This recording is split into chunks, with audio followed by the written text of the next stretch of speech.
The screech of metal on metal split the air as 7-year-old Lila Davenport tumbled toward the subway tracks, her pink backpack twisting in the fluorescent light. In that frozen moment, 100 people stood watching, phones out, mouths open, feet planted. Only one man moved. Ethan Cole, a broke single father with calloused hands and nothing left to lose, didn't think. He just jumped. What happened in the next 8 seconds would change everything and nearly destroy him for it. Stay until the end and comment your city so I can see how far this story travels. The rain hadn't stopped for 3 days. It hammered against the cracked window of Ethan Cole's studio apartment like it had a personal vendetta, each drop a reminder that the roof over his head, however leaky, however temporary, was about to disappear. Again. He stood at the kitchenette counter, which was really just a hot plate balanced on a fold-out table, spreading peanut butter across the last 2 slices of bread they had. One for him, one for Ben. Actually, both for Ben. He'd already decided. "Dad, you're not eating?" His son's voice cut through the percussion of rain and traffic below. Ben sat cross-legged on their shared mattress in the corner, his Batman pajamas 2 sizes too small, wrists poking out like little bird bones. "I had a big lunch at work," Ethan lied smoothly, wrapping the sandwich in a paper towel. The truth was, he'd been fired from his night shift mechanic job at Murphy's Auto Body 14 hours ago. No warning, no severance, just Tony Murphy's apologetic shrug and the words that had been following Ethan his entire adult life. "Business is slow, Cole. You understand." He understood, all right. He understood that men like him, men with repo notices and eviction warnings and child support battles they'd already lost, were always the first to go and the last to be remembered. "Come on, kiddo. We can't miss the train." Ethan grabbed Ben's backpack from the hook by the door, checking inside for the 3rd time. Homework folder, broken crayons. The stuffed elephant that had been Ben's since the hospital, back when Sarah was still around to hold them both. Sarah. The name still hurt like stepping on glass in the dark. Ben slipped his small hand into Ethan's as they descended 4 flights of stairs in the building that smelled perpetually of boiled cabbage and broken dreams. Mrs. Chen from 2C was arguing with her landlord again.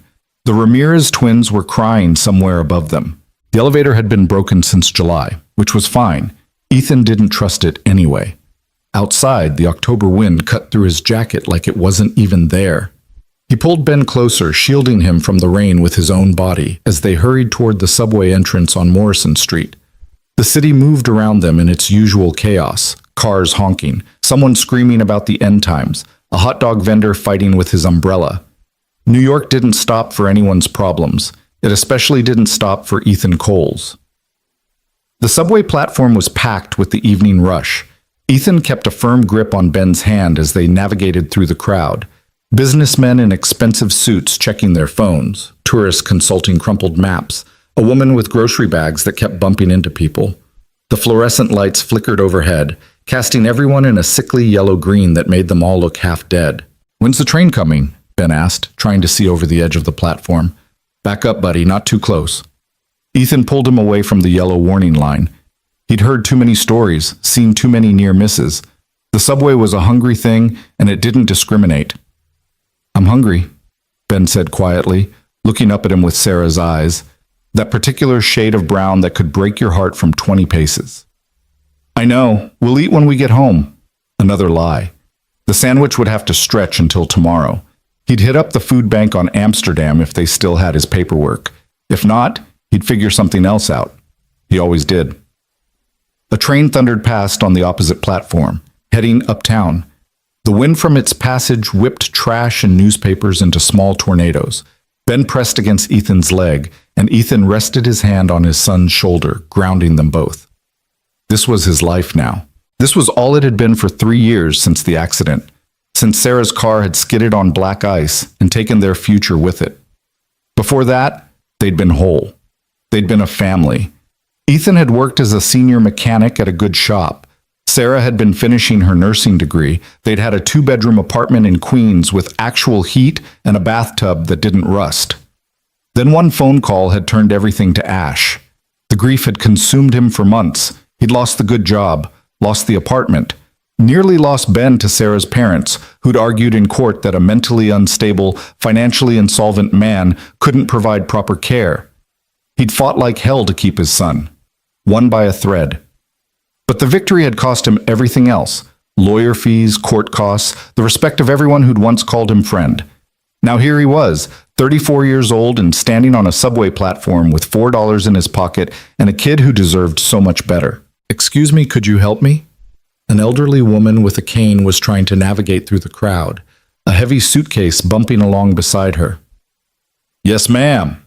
Ethan moved automatically, years of his mother's teaching kicking in. He lifted her suitcase over a puddle and set it down gently beside her. "You got it from here?" "Bless you, young man." She smiled at him, and for just a second, Ethan remembered what it felt like to be someone's hero, even in something small. "Dad, look!" Ben was pointing at something down the platform. "That girl has the same backpack as Emma from school." Ethan followed his gaze. About 30 feet away, near one of the support columns, a little girl stood beside a woman in an expensive white coat. The woman was on her phone, completely absorbed, while the child, maybe 6 or 7 years old, gazed around with wide eyes, holding a stuffed rabbit. The girl's backpack was pink with unicorns. Ben's classmate Emma had the same one. It probably cost more than Ethan made in a week back when he still had a job. "That's nice, buddy." Ethan checked his watch. The downtown train was late. Story of his life. The platform was getting more crowded. A group of teenagers pushed past, laughing too loud. A man in a business suit jostled Ben, didn't even apologize. The woman with the grocery bags dropped an apple, and it rolled toward the tracks. She didn't notice. Ethan bent to pick it up, tapped her shoulder. "Ma'am, you dropped." That's when he heard it. The distant rumble. The sound that every subway veteran knew in their bones. The downtown train was coming. People surged forward instinctively, positioning themselves for the doors. Ethan pulled Ben back, keeping them a safe distance from the edge. Always a safe distance. Always careful. The rumble grew louder. That's when the screaming started. "Watch out!" "Oh my God! Somebody help her!" Time fractured into terrible clarity. The little girl with the pink backpack, the one who'd been standing with the woman in white, was at the edge of the platform. Not just at the edge, falling. Her foot had slipped, or maybe someone had bumped her. It didn't matter because she was tilting forward, arms windmilling, eyes wide with terror. The woman in white spun around, hand reaching out, but she was too far away. Everyone was too far away. Except the girl wasn't too far from the edge anymore. She was past it. Her body twisted as gravity claimed her, and she dropped, one leg already over the side, her hands grasping at nothing, at air, at the empty space where solid ground should have been. The train was coming. Ethan could see its lights now, piercing through the tunnel darkness. Could hear the shriek of metal on metal as it barreled toward the station at 40 miles per hour. The girl's scream cut through everything, high and desperate and terrified. The sound a child makes when they know death is coming but don't understand why. 100 people stood frozen. Phones came up automatically, recording. Someone yelled for help. Someone else swore. The woman in white was running, heels clicking uselessly against concrete, her mouth open in a scream that couldn't reach fast enough. And Ethan moved. He didn't think. Thinking was for people with time, and there was no time. There was only the animal instinct that had kept humans alive for millennia, the same instinct that had made him dive into the rapids to pull Ben out when he was 4, that had made him grab the steering wheel when Sarah started to pass out at the wheel that last time. The instinct that said, "Someone's child is dying. Move." He dropped Ben's hand, heard his son shout, "Dad!" But the sound was already far away, already lost in the roar of the approaching train. Ethan's boots hit the platform in a dead sprint. 3 steps, 5, 7. The girl was screaming, dangling now, one hand clutching the platform edge, her legs kicking above the tracks. The rabbit fell from her grip, tumbling down into the darkness below. The train rounded the bend, its horn blasted, a long, desperate wail. The conductor had seen her, was trying to brake, but physics didn't care. 70,000 pounds of steel didn't stop on a dime. Ethan didn't slow down. At the platform's edge, he dropped to his knees, momentum carrying him forward in a controlled slide.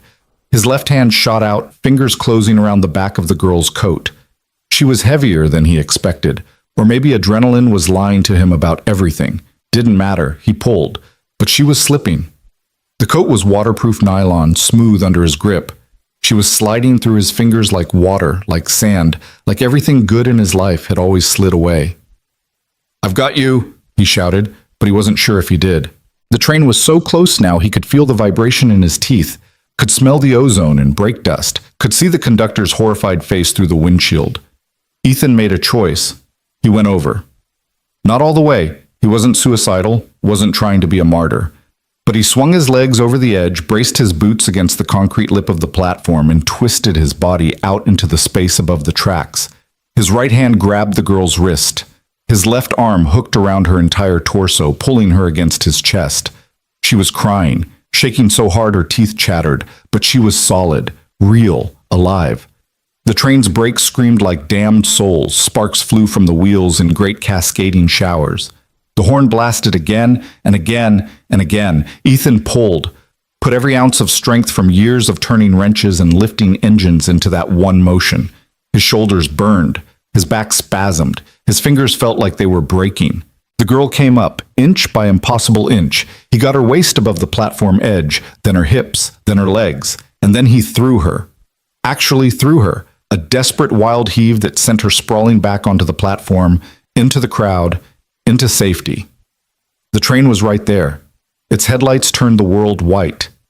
Ethan tried to pull himself up. His boots scrabbled against concrete. His hands reached for purchase.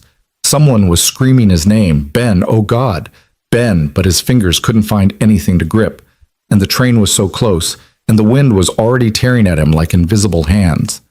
Something grabbed his collar, then his shoulder, then his entire arm. Hands, multiple hands. The crowd that had been frozen was suddenly moving, pulling, hauling him up with desperate strength. A man in a security uniform, a woman with grocery bags, a teenager in a Yankees cap, all of them pulling together. Ethan's chest hit the platform edge, his hips, his legs. The train roared past, missing him by inches. The wind ripped at his face hard enough to hurt. Heat from the metal rails washed over him like opening an oven. For one terrible second, he smelled burning. His jacket, he realized distantly, had brushed against something. And then it was over. The train screamed to a stop 30 yards down the platform. The doors didn't open. The entire station had gone silent except for the mechanical wheeze of the brakes and someone sobbing.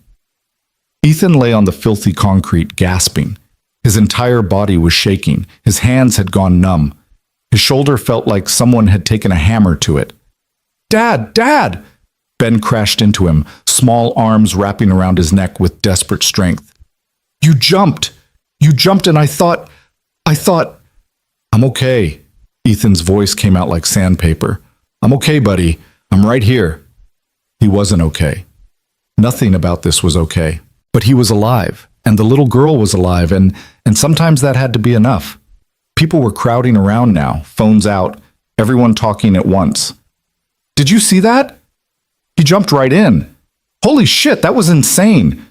Someone call 911. Is he crazy?" Ethan tried to sit up. His vision swam.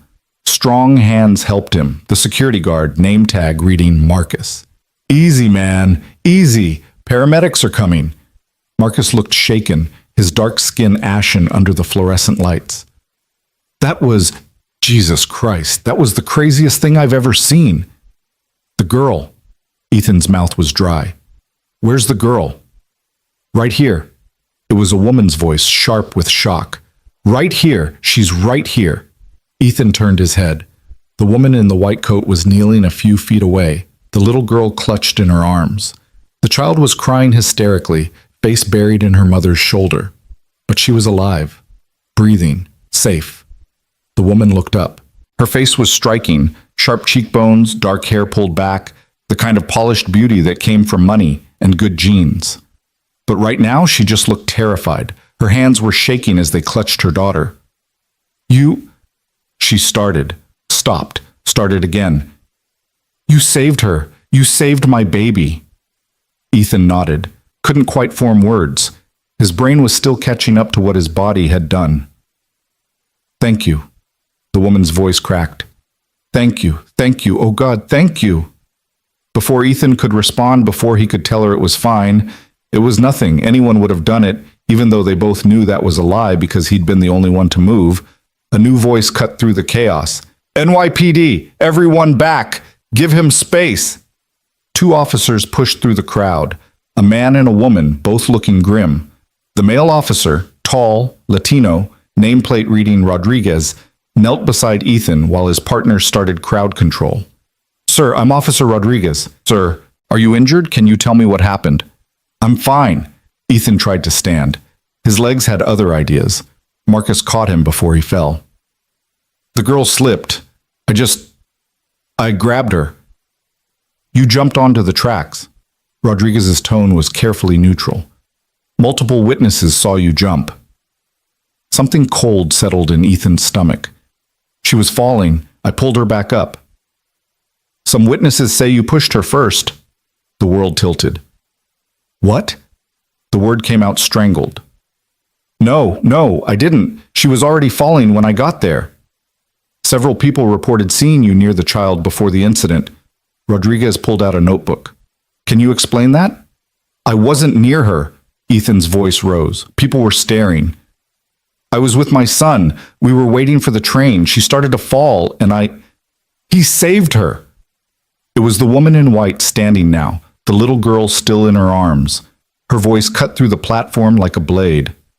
This man saved my daughter's life. What the hell are you doing? Ma'am, we need to establish what happened. Rodriguez didn't look at her. His eyes stayed on Ethan, measuring, judging. And Ethan knew that look. He'd seen it from landlords, from social workers, from Sarah's parents in the courtroom, from every person who'd ever looked at his thrift store clothes, and his calloused hands, and his too old face, and decided they knew exactly what kind of man he was. The kind of man who pushed little girls in front of trains. Officer, I'm telling you, Ethan started, but Rodriguez held up a hand. Sir, I need you to remain calm. We're going to sort this out. He spoke into his radio. Dispatch, this is Rodriguez. I need backup at the Morrison Street station.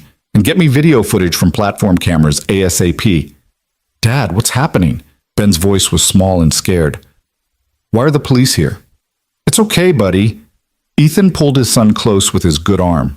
The other one was starting to really hurt now, a deep ache that suggested he'd done some damage. Everything's fine. Another lie. Nothing was fine. More officers arrived, someone from Transit Authority, a paramedic team with a stretcher. The platform had become a circus, and Ethan was the main attraction. Sir, we need you to come with us to answer some questions. Rodriguez's tone was firm now. Not quite arrest level, but heading that direction. Answer questions about what? I told you what happened. Multiple witnesses have given conflicting accounts. Until we can review the footage. There's footage? Ethan seized on that. Then look at it. It'll show you I didn't do anything wrong. The cameras on this platform have been malfunctioning. Rodriguez's face was stone.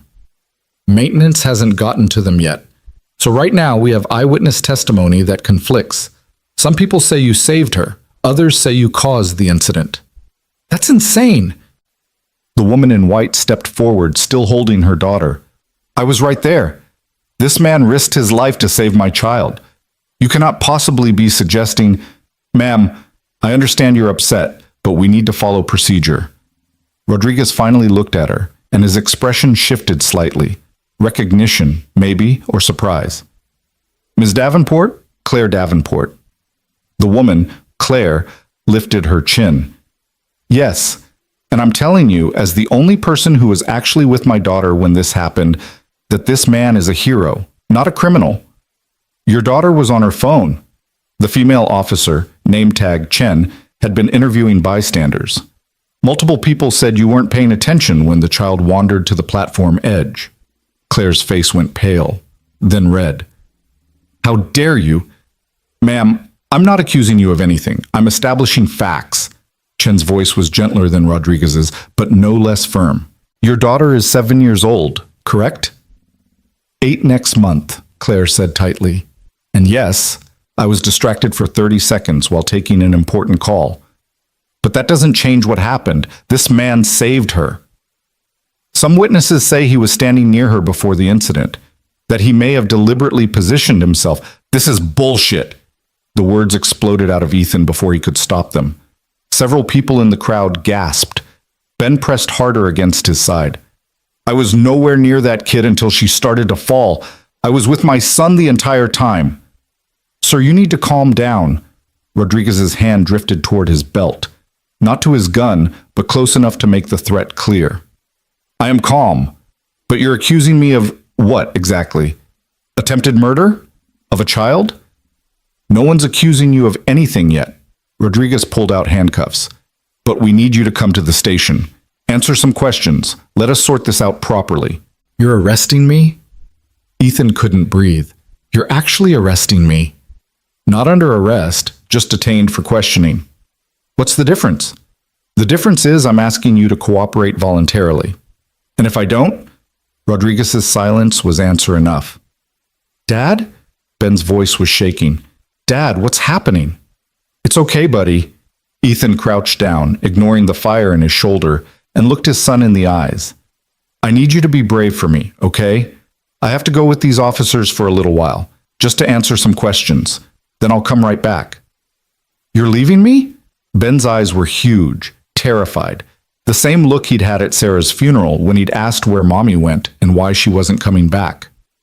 No, never. I'm never leaving you. Ethan pulled him close, breathing in the scent of cheap shampoo and little boy sweat. I'll be back before bedtime, I promise. He had no idea if that was true. Sir, Rodriguez was losing patience. We need to go now. Wait, Claire stepped forward. I'll watch the boy while you're handling this. Ethan stared at her. You don't know me. I know you saved my daughter's life. Claire's voice was steady now, controlled.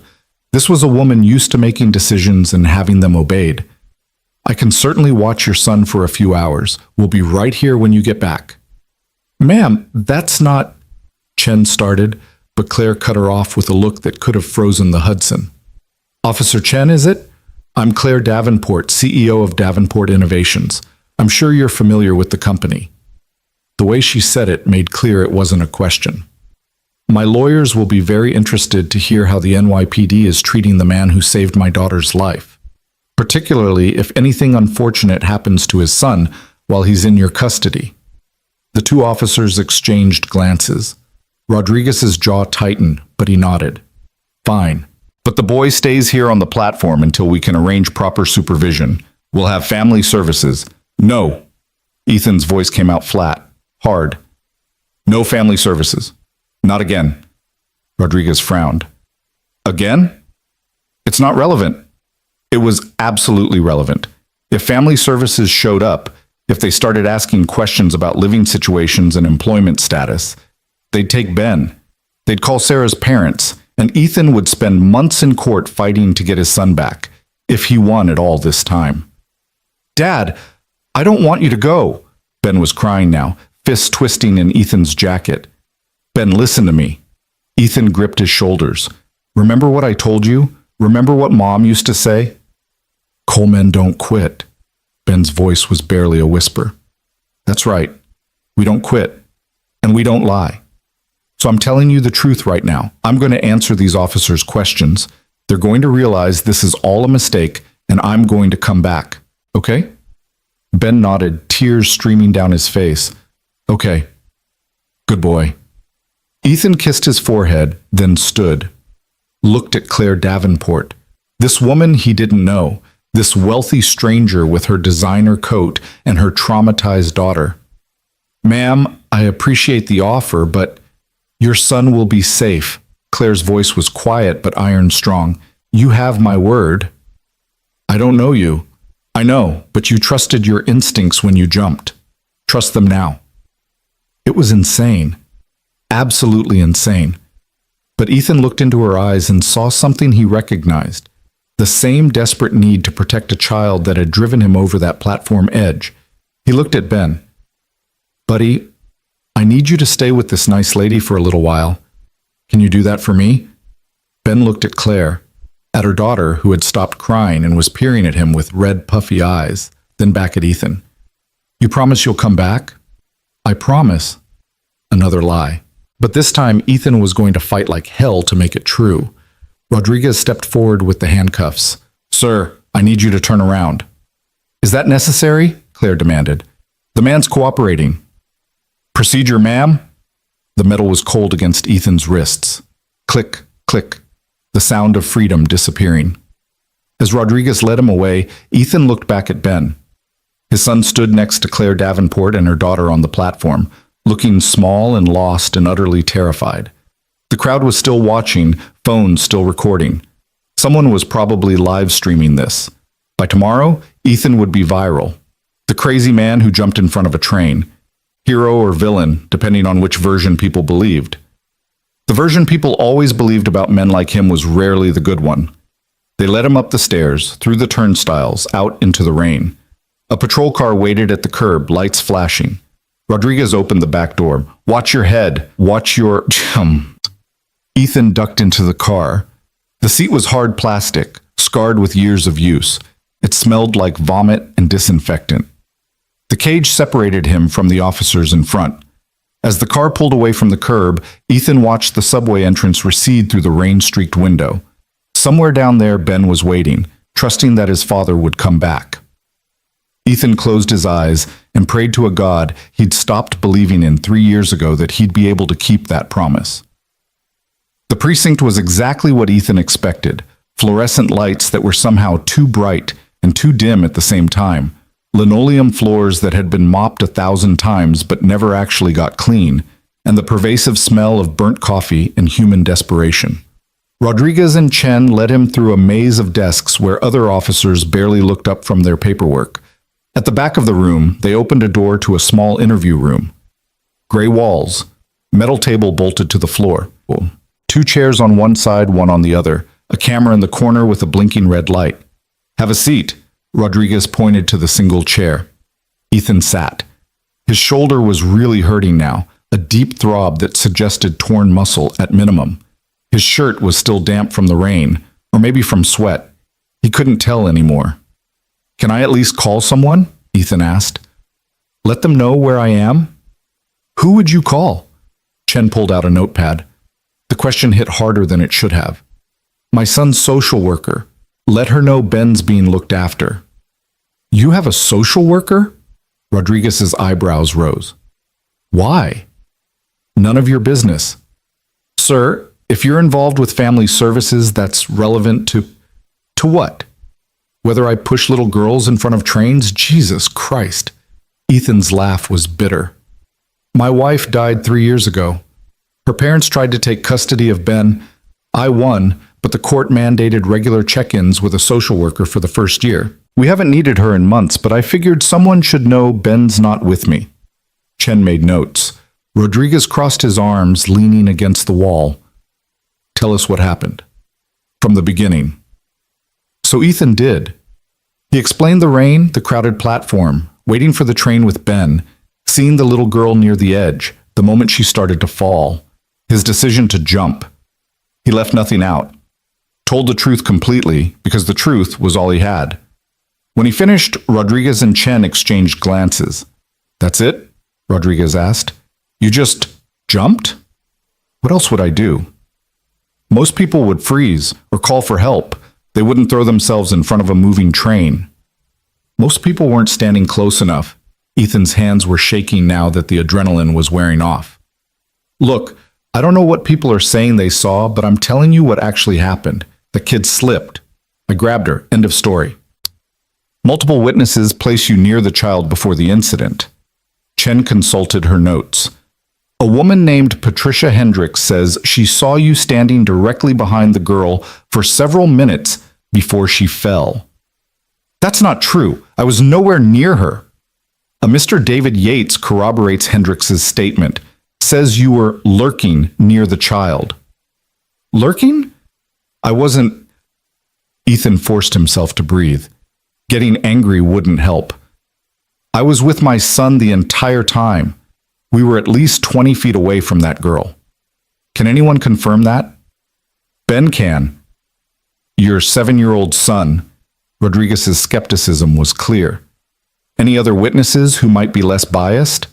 Ethan thought frantically. The elderly woman with the suitcase, the man in the business suit who'd bumped Ben, the woman with the grocery bags. There were people around us. I helped an old lady with her luggage. Someone bumped into Ben. I gave a lady her dropped apple. Can you identify any of these people? No, I don't know their names. Convenient.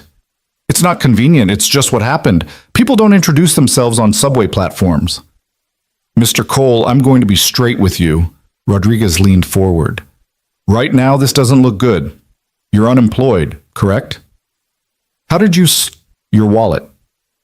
Rodriguez held up Ethan's worn leather billfold. They must have taken it while he was in the car. No credit cards, $4 cash, an EBT card, no employment ID. Your address is listed as... He trailed off, checking a piece of paper. Currently homeless? Chen finished. The landlord at your listed address says you were evicted 2 months ago for non-payment. Ethan's face burned. I'm between places. But that has nothing to do with... It has everything to do with it. Rodriguez's voice was hard now. You're broke. Desperate. Maybe you saw a well-dressed woman and her daughter, thought you could stage a rescue, play the hero, get some reward money. Maybe it went wrong. Maybe you pushed too hard and the kid actually fell. That's insane. Is it? You have a history of financial problems, multiple evictions. Your wife's parents filed for emergency custody, citing your inability to provide a stable home environment. They lost that case, but they filed it, which means there were concerns about your fitness as a parent. Ethan wanted to scream, wanted to flip the table, wanted to do anything except sit there and take this character assassination like he'd taken every other humiliation in his life. Instead, he took a breath and said, Am I under arrest? Not yet. Then I want to leave. You're free to go any time. Rodriguez smiled without humor. But if you walk out now before we finish our investigation, that's going to look suspicious. Might make us think you have something to hide. I don't have anything to hide. I told you what happened. Then sit here and wait while we review the evidence. Shouldn't take more than a few hours. A few hours. Ben was waiting. Claire Davenport, a woman he'd met 10 minutes ago, was the only thing standing between his son and the foster care system. Fine. Ethan slumped in the chair. I'll wait. Smart choice. Rodriguez moved toward the door. Someone will bring you water. Don't touch anything. They left him alone in the room. Ethan stared at the camera in the corner, its red light blinking like a malevolent eye. Somewhere in this building, someone was probably watching him right now, analyzing his body language, looking for tells, deciding whether he was a hero or a monster. His shoulder throbbed in time with his heartbeat. He needed medical attention. There was probably ligament damage, maybe worse, but he didn't ask. Showing weakness in a place like this was a mistake. Time moved like molasses. The clock on the wall ticked with agonizing slowness. 5 minutes. 10. 30. His mind wouldn't stop spinning. What was Ben doing right now? Was he scared? Claire Davenport had seemed sincere, but Ethan didn't know her. Didn't know if she'd keep Ben safe or if she'd already called family services herself. Rich people love to call authorities on poor people. Made them feel virtuous. An hour passed. Ethan's stomach growled. He'd given Ben the last of their food. There was nothing at home, no home to go back to anyway, really, just a room with a broken lock and a mattress on the floor. How had his life become this? He'd been a good student, not great, but decent. Had gotten into a trade school program, learned mechanics because he was good with his hands and liked solving problems. Had met Sarah at a friend's barbecue and fallen in love with her laugh, with the way she saw good in everyone. They'd been happy. For a while, they'd been so damn happy. Then the ice, the car, the phone call that split his life into before and after. The grief had been bad enough, but the aftermath had been worse. Sarah's parents had blamed him. Why weren't you driving? Why didn't you stop her? As if he could have known. As if anyone could have prevented black ice on a highway at 2 a.m. They'd tried to take Ben, hired expensive lawyers, dragged every mistake Ethan had ever made into court. The month he'd been late on rent because Ben had needed emergency dental work. The time he'd been fired for getting into an argument with a customer who'd used a racial slur. The depression that had required medication he couldn't afford. They'd painted him as unstable, unfit, a danger to his own son. The judge had disagreed, thank God, had seen through their classist bullshit and recognized a father fighting for his child. But the damage was done. Ethan's reputation was destroyed. His employer at the time had let him go. Word got around, Cole's got problems, better not risk it. He'd been digging out of that hole ever since, taking any job that would have him, sleeping in his car when necessary, making sure Ben always had food, even if Ethan didn't, staying strong because someone had to. And now this. Now he'd done the right thing, had literally risked his life to save a child, and was being treated like a criminal because he had the wrong kind of face, the wrong kind of address, the wrong kind of life. The door opened.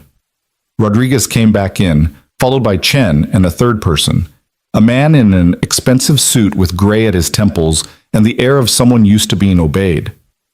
"Mr. Cole," the man said, sitting across from him. "I'm Detective Morrison. I've been reviewing your case." "It's not a case," Ethan said tiredly. "It's a misunderstanding." "Perhaps." Morrison opened a folder. "We've been trying to access the platform camera footage. Unfortunately, the system has been down for maintenance for the past week." Ethan's heart sank. "So there's no video?" "Oh, there's video, just not from the platform cameras." Morrison turned a laptop around so Ethan could see the screen. "Turns out about 15 people in that station were recording with their phones. We've collected several videos. Would you like to see what they show?" Hope sparked in Ethan's chest. "Yes. God, yes. Play it." Morrison hit play. The video was shaky, someone filming from about 20 feet away. But it showed the platform, showed the crowd, showed the little girl at the edge, showed Ethan running, showed him dropping to the platform, showed his desperate grab, the train approaching, the moment he went over the edge, showed him being pulled back up. The video ended. "That," Ethan's voice cracked. "That shows exactly what I said. I saved her. I didn't push her." "That video shows you pulling her up, yes." Morrison closed the laptop. "Unfortunately, it doesn't show the moments before, doesn't show what made her fall in the first place." "She slipped. Her foot." "Mr. Cole, here's my problem." Morrison leaned back in his chair. "I have you on camera pulling that girl to safety. I also have 2 witnesses who swear they saw you near the child before the incident. And I have a man with no job, no home, and a history of financial desperation performing a very public rescue of a wealthy woman's daughter. You think I staged this?" Ethan couldn't believe what he was hearing. "You think I pushed a kid in front of a train so I could save her and get a reward?" "I think it's a possibility we have to consider." "That's insane." "Is it?" "We see scams like this all the time. Someone creates a dangerous situation, then solves it. Looks like a hero, gets a reward, maybe a job, definitely some good press. Usually it's smaller scale, finding a lost wallet, preventing a theft that was never going to happen. But occasionally people get ambitious." "I'm not ambitious, I'm broke. There's a difference." Ethan was on his feet now, hands slamming on the table. "That kid was dying. I didn't think about rewards or press or anything except saving her life. Sit down, Mr. Cole. No, you're accusing me of attempted murder, of putting a child in danger for money. How do you expect me to sit down?" "Mr. Cole, sit down, or I will arrest you for interfering with an investigation." Ethan sat. His hands were shaking so hard he had to clench them into fists. "I didn't do anything wrong," he said quietly. "I saved a little girl's life, that's all. That's the only thing that happened." Morrison studied him for a long moment. Then he stood. "We're going to hold you for a few more hours while we continue gathering evidence. If your story checks out, you'll be free to go. And if it doesn't, then we'll be having a very different conversation." They left him alone again. Ethan put his head in his hands. His shoulder was screaming now, the pain radiating down his arm. His shirt was stuck to his back with sweat. His throat was dry. And somewhere out there, Ben was waiting for a father who might not come back. 2 more hours crawled by. Finally, the door opened again. Rodriguez stood there. His expression was unreadable. "You're free to go." Ethan blinked. "What?" We found additional footage. Shows the girl's mother distracted on her phone. Shows the girl wandering toward the edge on her own. Shows you approximately 20 feet away with your son when she started to fall. Rodriguez's jaw was tight. Shows everything exactly as you said. Relief hit Ethan like a physical force. He sagged in the chair, suddenly boneless. The witnesses who claimed you were near the girl were mistaken, Rodriguez continued. They were looking at someone else, or they just wanted to be part of the story. Either way, their statements don't hold up against video evidence. So I can leave? Right now? Right now. Rodriguez pulled out a plastic bag with Ethan's belongings, wallet, keys, phone. But before you go, I need to say something. Here it comes, Ethan thought. The speech about how he should have called for help instead, how he put himself in danger unnecessarily, how he's lucky the train didn't kill him. That was the bravest thing I've ever seen, Rodriguez said quietly. Stupidest, too. But brave. You saved that kid's life. Ethan didn't know what to say. I'm sorry we had to put you through this. Rodriguez met his eyes. But given the initial reports, we had to investigate. You understand? No. Ethan's voice was flat. I don't understand. I understand that you saw a poor man and immediately assumed the worst. I understand that if I'd been wearing a suit instead of a thrift store jacket, none of this would have happened. But fine. Whatever. I'm free to go, so I'm going. He pushed past Rodriguez out of the interview room through the maze of desks. An officer called after him. Sir, you need to sign. Mail it to me, Ethan called back without stopping. Outside, the rain had finally stopped. The city sparkled with reflected lights, puddles turning the streets into mirrors. Ethan stood on the precinct steps, breathing in air that didn't smell like fear and institutions. His phone buzzed. 7 missed calls from a number he didn't recognize. Probably Claire Davenport. He called it back. She answered on the first ring. Mr. Cole? Where's my son? Safe. We're at a cafe near the station. He's eating pizza and teaching Lila about Batman. When can you come get him? Now, I'm on my way. Mr. Cole? Ethan, I am so deeply sorry for everything. What happened to you is unconscionable. Is Ben okay? He's fine. Worried about you, but fine. Then that's all that matters. He hung up and started walking. 30 blocks to Morrison Street. Would take an hour on foot, but he didn't have money for a cab, and the thought of going back underground made his skin crawl. So he walked, through streets that smelled like garbage and expensive perfume, past restaurants where people ate meals that cost more than Ethan made in a day, past homeless people in doorways who nodded at him in solidarity. They recognized their own. His shoulder hurt, his feet hurt. Everything hurt, but Ben was safe. That was all that mattered.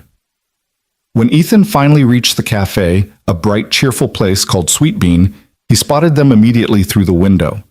Ben and Lila sat at a corner table, drawing on napkins. Claire Davenport sat across from them, phone in hand, but her attention was on the children. Ethan pushed through the door. A bell chimed. Ben looked up. Their eyes met. Dad! Ben launched himself across the cafe, crashing into Ethan hard enough to hurt. You came back! You came back! Of course I came back. Ethan dropped to his knees, ignoring the pain, and held his son tight. I promised, didn't I? Cole men don't break promises. You were gone so long. I was scared. I know, buddy. I'm sorry. I'm so sorry. Claire approached slowly, giving them space. Mr. Cole, I'm glad you're all right. Ethan stood, keeping one hand on Ben's shoulder. Thank you for watching him. It was the least I could do. Claire's expression was serious. I spoke with my lawyers while you were detained. What the police did to you was completely inappropriate. If you want to file a complaint, I don't want to file anything. I just want to take my son and go home. Of course, Claire hesitated. But there's something I need to say first. What you did, saving Lila. I can never repay that, but I'd like to try. You don't owe me anything. I owe you everything. My daughter is alive because of you. Lila had come over, holding her mother's hand. She looked up at Ethan with huge eyes. Thank you for catching me, she said softly. Ethan crouched down to her level. You're welcome, sweetheart. Next time you're near train tracks, hold someone's hand, okay? She nodded seriously. Okay. Claire pulled out a business card. This is my personal number, not my assistant, not my secretary, me. If you ever need anything, a job, a place to stay, help with bills, anything, you call me. Understood? Ethan looked at the card. Expensive paper, embossed lettering. Claire Davenport, CEO, Davenport Innovations. A midtown address that probably cost more per month than Ethan had made in his entire life. He almost didn't take it. Pride was about all he had left. But then he thought of Ben, of the eviction notice, of the empty pantry, of all the times he'd let pride keep him from accepting help he desperately needed. He took the card. Thank you, he said. Truly. Thank you, Ethan. You're a good man. As they left the cafe, Ben chattered about the pizza and Lila and how he'd taught her the difference between Batman and Superman. Ethan listened with half his attention, the other half on the business card in his pocket. Claire Davenport, CEO, a woman with the kind of power that could change lives. His life. Maybe. They walked home through streets that had started to gleam with possibility. For the first time in 3 years, Ethan let himself hope that tomorrow might be different, that tomorrow might be better. Because today, he'd been a hero. And maybe, just maybe, that counted for something after all. The apartment looked worse in daylight than it had in the dark. Water stains mapped the ceiling like continents on a dying world. The single window overlooked a brick wall 3 feet away. The radiator clanked but produced no heat. And the eviction notice was still taped to the door, bright orange and impossible to ignore. Ethan peeled it off as they entered, crumpling it in his fist. 3 days. That's what the notice said. 3 days to come up with 2 months back rent plus late fees or they were out on the street. I'm hungry, Dad. Ben dropped his backpack by the mattress and looked at Ethan with hope that hurt to see. I know, buddy. Let me see what we've got. Ethan opened the mini fridge that hummed ominously in the corner. A bottle of ketchup. Half a gallon of milk that was probably questionable. An apple that had seen better days. He grabbed the apple, rinsed it in the rust-stained sink, and cut away the brown spots. 3 slices for Ben. 1 for him, even though his stomach was eating itself. Tomorrow I'll hit the food bank, Ethan said, handing Ben the plate. Get us some real groceries. Can we get peanut butter? Yeah, and bread. Maybe some of those fruit cups you like. Ben ate slowly, savoring each bite. Ethan forced himself to chew the mealy apple and pretend it was enough. His phone buzzed. Unknown number. Hello? Mr. Cole? This is Jennifer Martinez from Channel 7 News. I'm calling about the incident at Morrison Street Station. We'd love to interview you for... Ethan hung up. The phone buzzed again immediately. Different number. Mr. Cole, this is David Chen from the Daily News. Our readers would be very interested in your story. There might be compensation for... He hung up again, turned the phone off completely. Who is that? Ben asked through a mouthful of apple. Nobody important, but the calls kept coming over the next 2 days. Reporters left voicemails. News vans showed up outside the building. Someone had posted the subway video online, and it had gone viral. 10 million views, 20 million, 50 million. Ethan's face was everywhere, frozen in that moment of desperate courage, the train bearing down as he pulled Lila to safety. The comments section was a war zone. This man is a hero! Looks homeless. Probably staged it for money. I would have done the same thing. No, you wouldn't have. Nobody moved but him. Why was he so close to the kid in the first place, sis? Y'all will really find any reason to doubt a good deed, huh? Ethan didn't read them. Didn't watch the interviews Claire Davenport gave, praising him to the heavens. Didn't respond to the GoFundMe someone had started in his name that had already raised $40,000. He didn't want money. Didn't want fame. He wanted to be invisible again. But the world wasn't letting him disappear. On the 3rd day, when Ethan returned from a failed job interview at a warehouse in Queens, he found his landlord waiting in the hallway. Mr. Volkov was a thick man with a face like spoiled meat and the soul to match. Cole. Volkov's accent turned his name into something vaguely threatening. You have rent? Not yet, but I'm working on... 3 days, Notice said. Today is 3 days. I know, I just need a few more... No more days. You go. Now. Volkov pulled out a key. I have new tenant. They pay. You don't pay. Simple. We've got nowhere to go. Ethan's voice stayed level through sheer force of will. Just give me 1 more week. I'll get the money. You say this before, many times. No more weeks. Volkov unlocked the door. You pack. 1 hour. Then I call police. You can't just throw us out. There are laws. Laws? Volkov laughed. It was not a pleasant sound. You want to talk about laws? You have lease. Lease says you pay rent. You don't pay rent. Law is on my side, not yours. He was right. Ethan knew he was right. In a city that ate the poor and shit out the bones, landlords always won. Please. Ethan hated the word even as he said it, hated the begging tone. But Ben was inside, probably doing homework on the floor because they didn't have a table. My son, your son is not my problem. You want son to have home? You pay rent. Simple. Volkov checked his watch. 55 minutes now. You waste time talking. Inside the apartment, Ethan stood in the middle of the room and tried to figure out how his life had come to this. 3 days ago, he'd been a hero.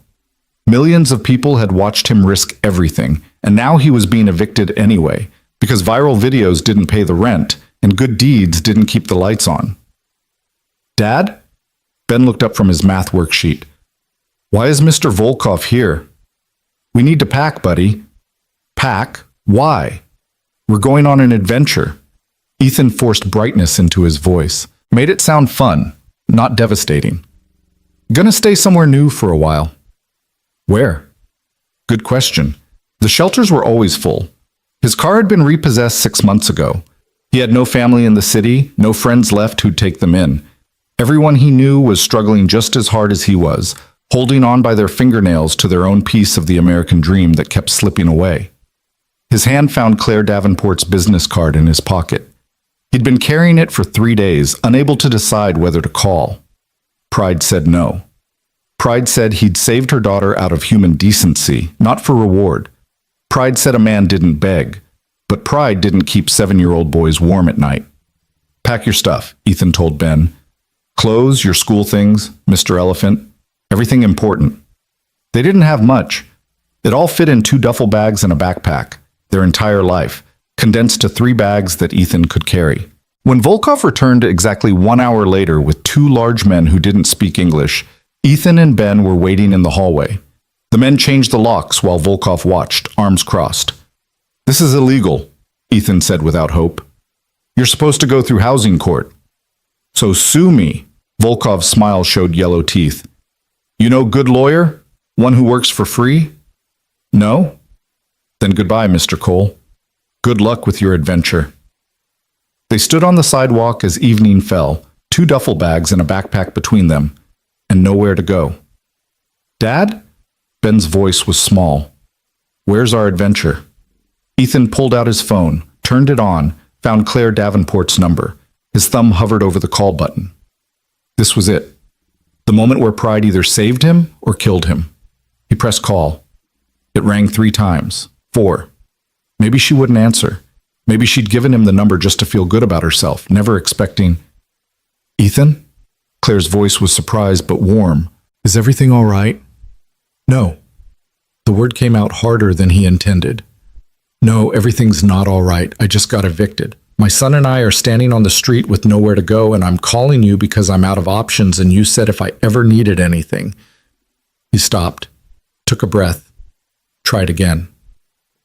I'm sorry, I shouldn't have... Where are you? Claire's voice had shifted. All business now, crisp, commanding. Corner of Amsterdam and 147th. Stay there. I'm sending a car. Ms. Davenport, I don't need... You called me.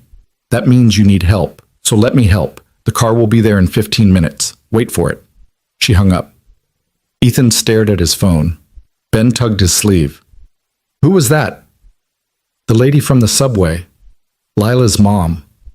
Are we going to see Lila? Maybe. I don't know. They waited. Traffic flowed past. A man pushed a shopping cart full of cans. 2 teenagers argued in Spanish. The city moved around them with complete indifference. 14 minutes later, a black Mercedes pulled up to the curb. The window rolled down. The driver was a middle-aged woman in a neat suit. "Mr. Cole?" "That's me." "Ms. Davenport sent me. Please, get in." The interior smelled like leather and money. Ben's eyes went wide as he sank into the seat. Ethan loaded their bags in the trunk and climbed in beside his son, feeling distinctly out of place. Men like him didn't ride in cars like this. They drove uptown. The neighborhoods changed. Buildings got taller, cleaner. The people on the sidewalks wore better clothes. Even the dogs looked expensive. The car stopped in front of a glass tower on 68th Street that probably had its own zip code. The doorman opened the car door before Ethan could reach for the handle. "Mr. Cole, Ms. Davenport is expecting you. 30th floor." The lobby was all marble and gold. A fountain tinkled somewhere. Piano music drifted from hidden speakers. Ben pressed close to Ethan's side, overwhelmed. "It's okay," Ethan whispered. "We're just visiting." The elevator was larger than their former apartment. It rose so smoothly Ethan barely felt the movement. When the doors opened on the 30th floor, they revealed a private foyer with a single door. Claire opened it before Ethan could knock.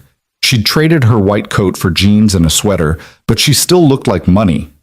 Her apartment stretched behind her like something from a magazine. Floor-to-ceiling windows overlooking Central Park. Furniture that was art. Art that was probably worth more than Ethan would make in his lifetime. "Come in." Claire stepped aside. "Please." Lila peered behind her mother, shy but smiling.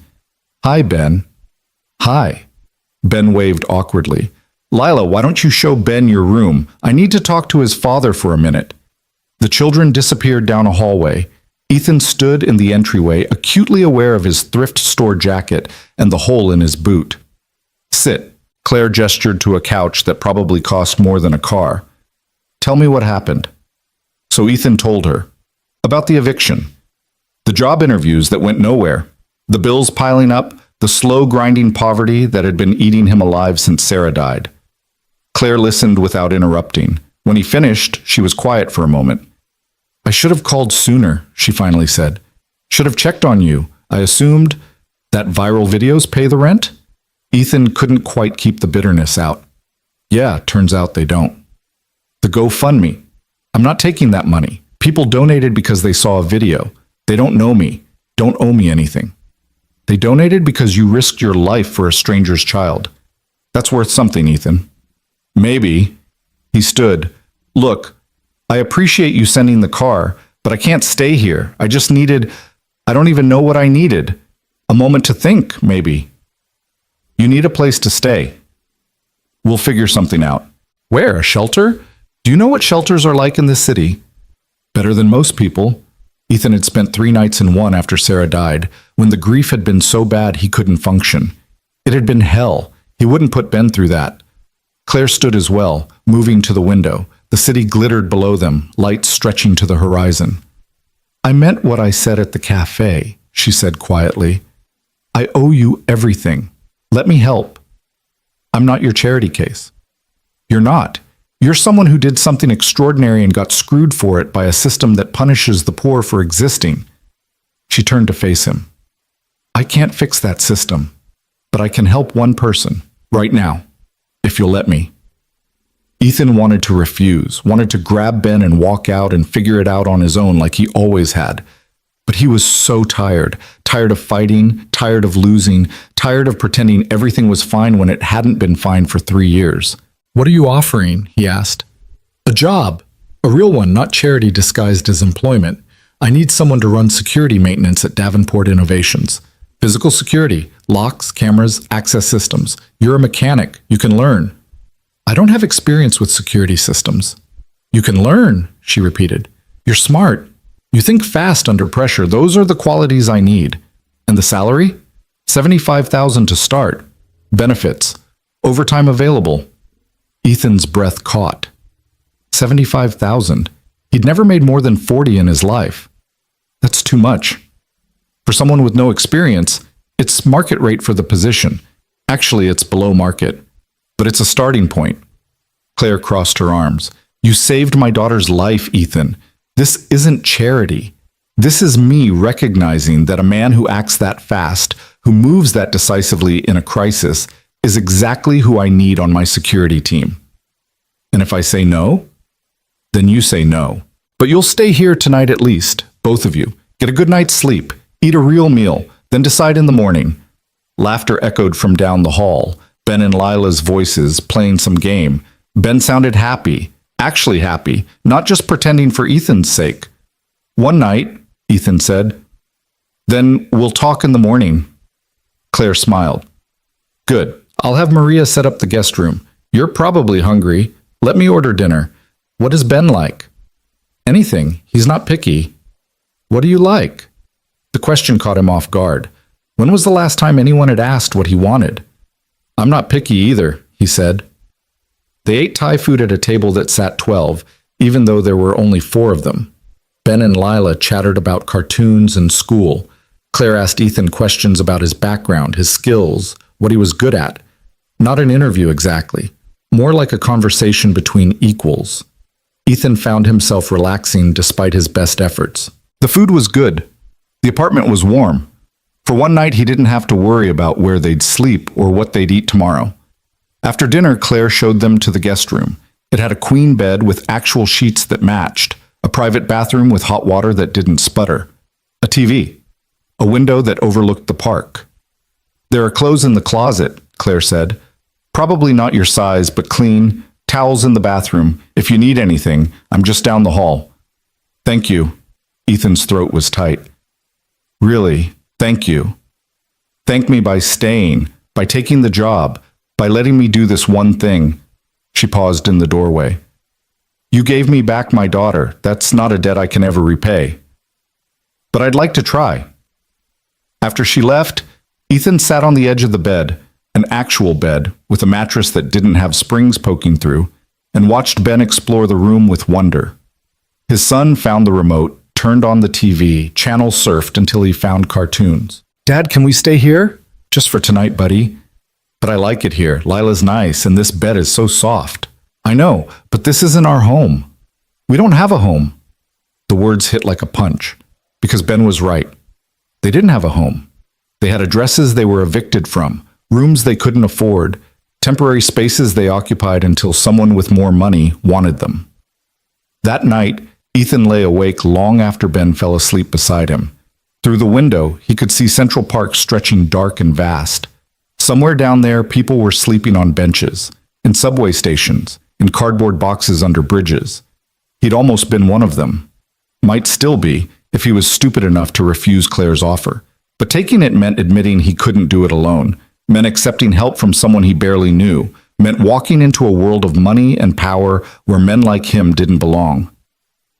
He thought about Sarah, about what she would say. She'd always been the practical one, the one who saw reality clearly while Ethan charged ahead on stubborn pride. "Take the job, you idiot," he could almost hear her say. "Take care of our son." In the morning, Ethan found Claire in the kitchen, drinking coffee and reading something on her tablet. She looked up when he entered. "Sleep well?" "Better than I have in months." She poured him a cup of coffee. "So, have you thought about my offer?" Ethan wrapped his hands around the warm mug. "I need to know something first. Why me? You could hire a dozen qualified people for that position. Why give it to someone with no experience?" Claire was quiet for a moment, choosing her words carefully. "Because I watched you jump," she finally said. "I watched you see a problem, a child falling towards certain death, and you didn't freeze, didn't hesitate, didn't wait for someone else to act. You assessed, decided, and moved. That's rare, Ethan. Most people in this world are frozen. They see problems and they wait. They hope someone else will fix it." She met his eyes. "My company is in a competitive field. I need people who don't freeze, who move when movement is needed." It was just instinct. Exactly. The right instinct. The instinct to act, to help, to risk yourself for others. That's not something I can teach. Either you have it or you don't. She set down her coffee. "You have it, so I'm offering you a chance to use it. Not on subway platforms. In a place where it'll actually pay your bills." Ethan thought about Ben, about eviction notices and empty refrigerators and 3 years of barely surviving, about pride versus practicality. about what Sarah would want. "Okay," he said. "I'll take the job."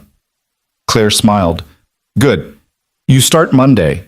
I'll have HR draw up the paperwork. In the meantime, you need a place to stay. I own a building in Brooklyn. Nothing fancy, but safe and clean. One of the units is empty. It's yours if you want it." I can't afford first month free. After that, we'll deduct rent from your paycheck. 20% of salary. That's standard employee housing. 20% of 75,000. Ethan did the math. 15,000 a year for rent, 1250 a month, for a place in Brooklyn that was safe and clean. "That's more than fair," he said. "It's practical. I need you focused on work, not on where you'll sleep." Claire stood. "Come on, let's get breakfast. Then we'll go look at the apartment. If you hate it, we'll find something else." They didn't hate it. The building was in Park Slope, a neighborhood Ethan had only ever passed through on the subway. Tree-lined streets, brownstones, coffee shops with outdoor seating. The apartment was on the 3rd floor.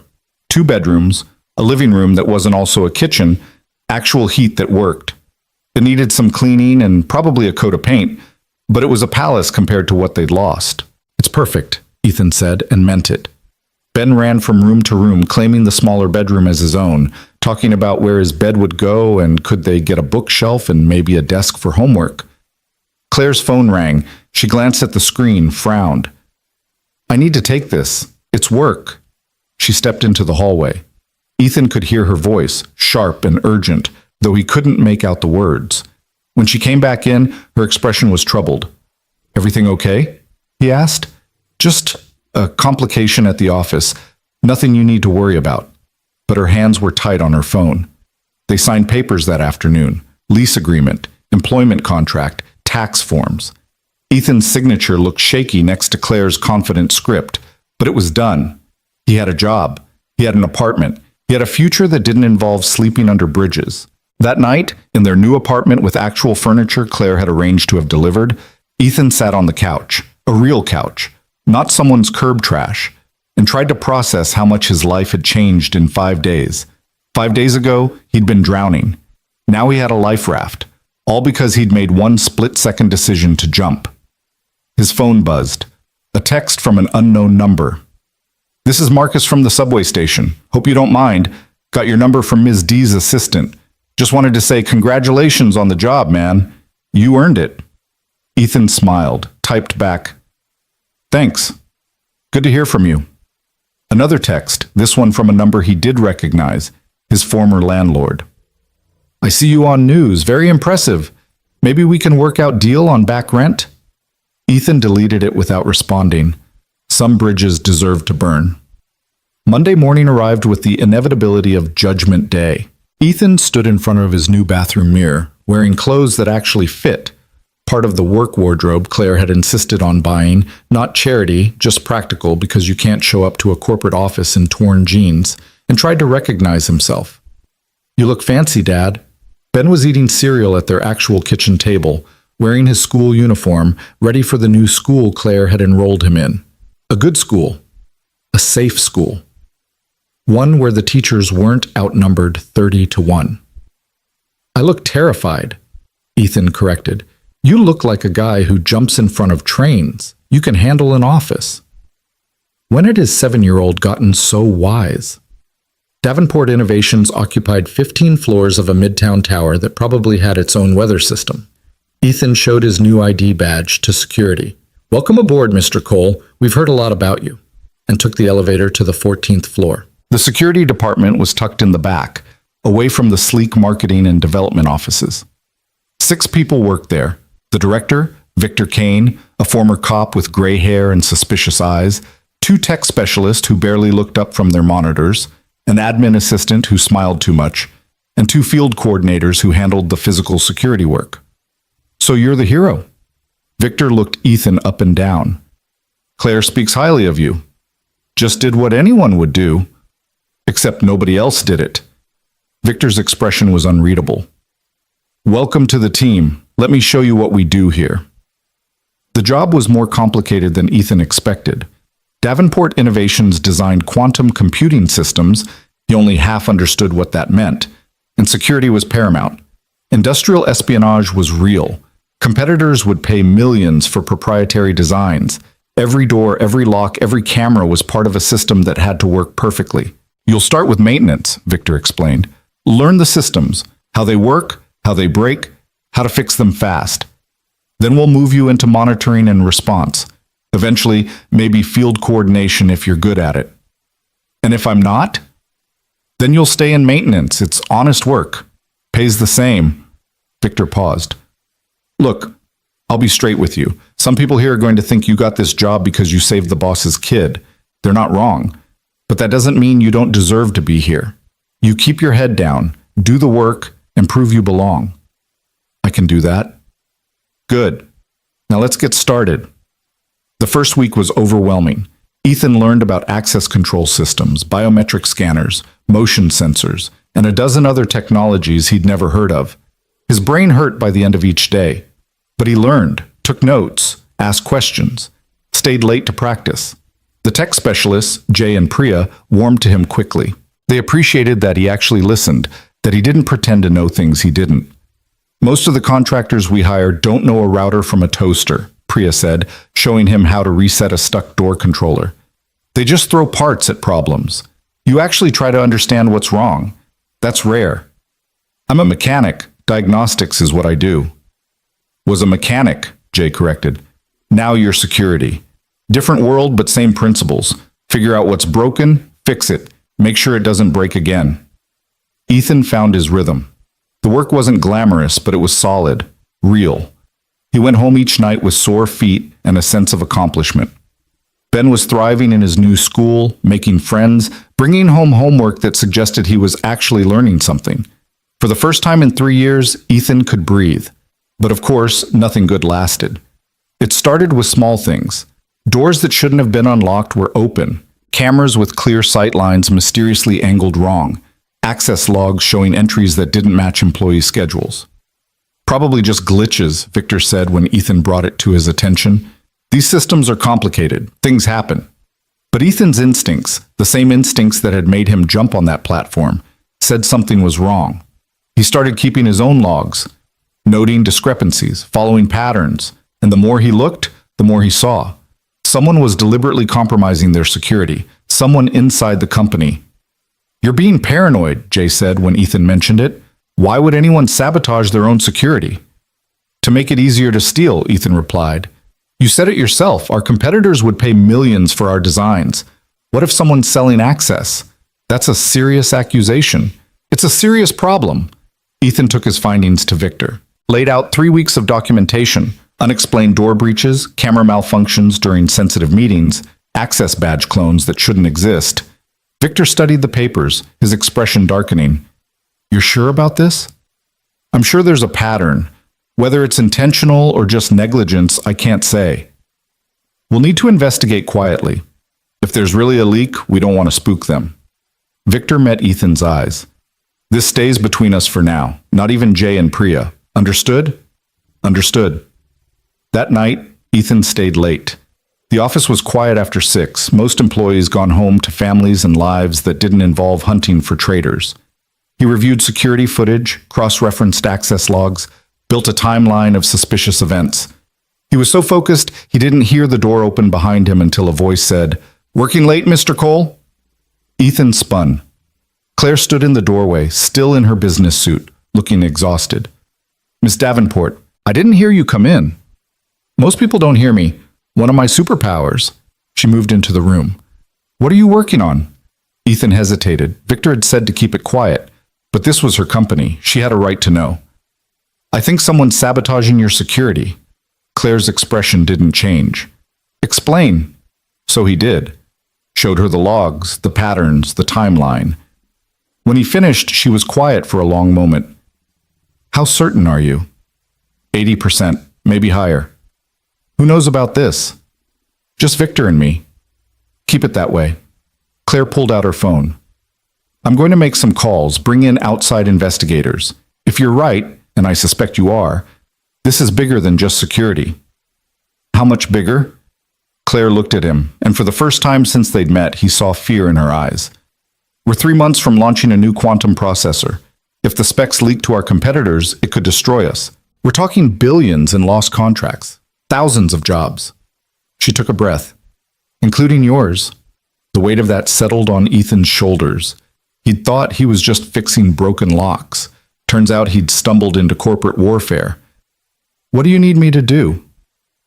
Keep watching, document everything, and Ethan? She met his eyes. Be careful. If there really is a leak and they realize you're onto them, you could be in danger. I've jumped in front of trains. I think I can handle corporate espionage. Claire smiled, but it didn't reach her eyes. I hope you're right. Over the next week, things escalated. A server room was accessed after hours by someone using a cloned badge. Prototype designs disappeared from a supposedly secure lab. And through it all, Ethan watched and documented and tried to find the pattern. He was reviewing footage from the executive floor when he saw it. A figure in a maintenance uniform, moving with purpose through restricted areas. The camera angle wasn't great, but Ethan recognized the walk. The build. It was Marcus, the security guard from the subway.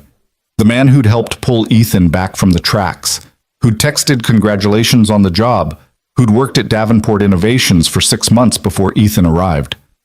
Son of a bitch, Ethan breathed. He pulled up Marcus's employment file. Hired by Victor Kane personally. Excellent references.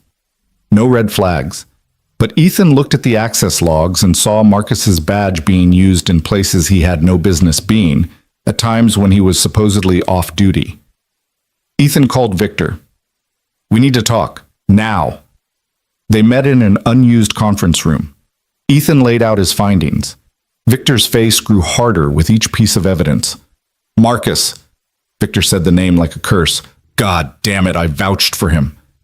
Maybe he's got an explanation. Maybe. But I doubt it. Victor stood. We need to move carefully. If he knows we're onto him...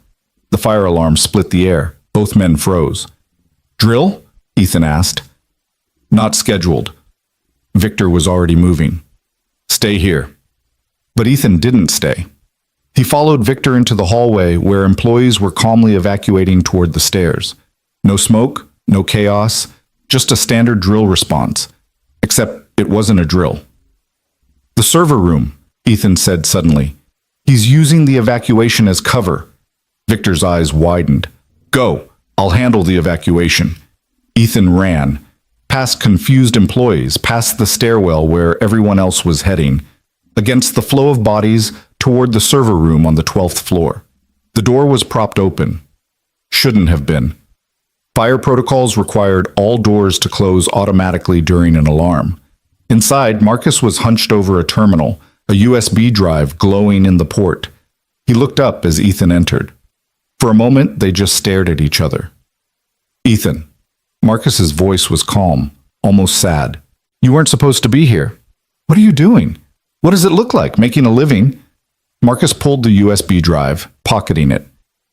Nothing personal, just business. You're stealing corporate secrets. I prefer redistributing information. Sounds nicer. Marcus moved toward the door. Let me pass, Ethan.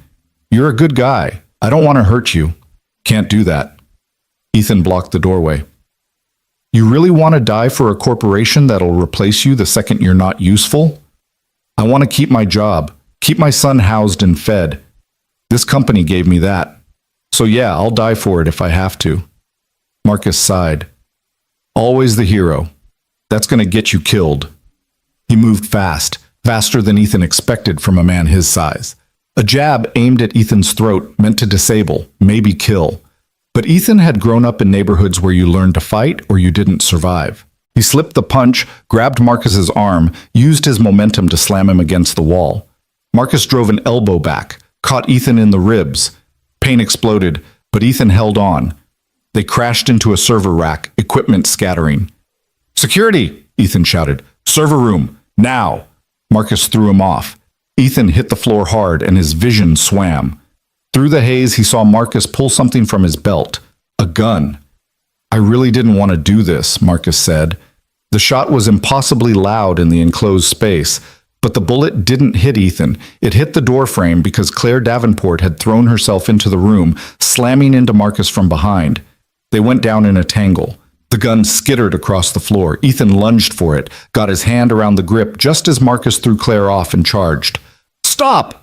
Ethan aimed the gun with shaking hands. "Don't make me—" But Marcus wasn't stopping. Was running straight at him, and Ethan had maybe 2 seconds to decide if he was really willing to shoot someone, really willing to take a life over corporate data and a paycheck. He lowered the gun, stepped aside, let Marcus run past him, out the door, into the hallway where Victor and 3 security guards were waiting.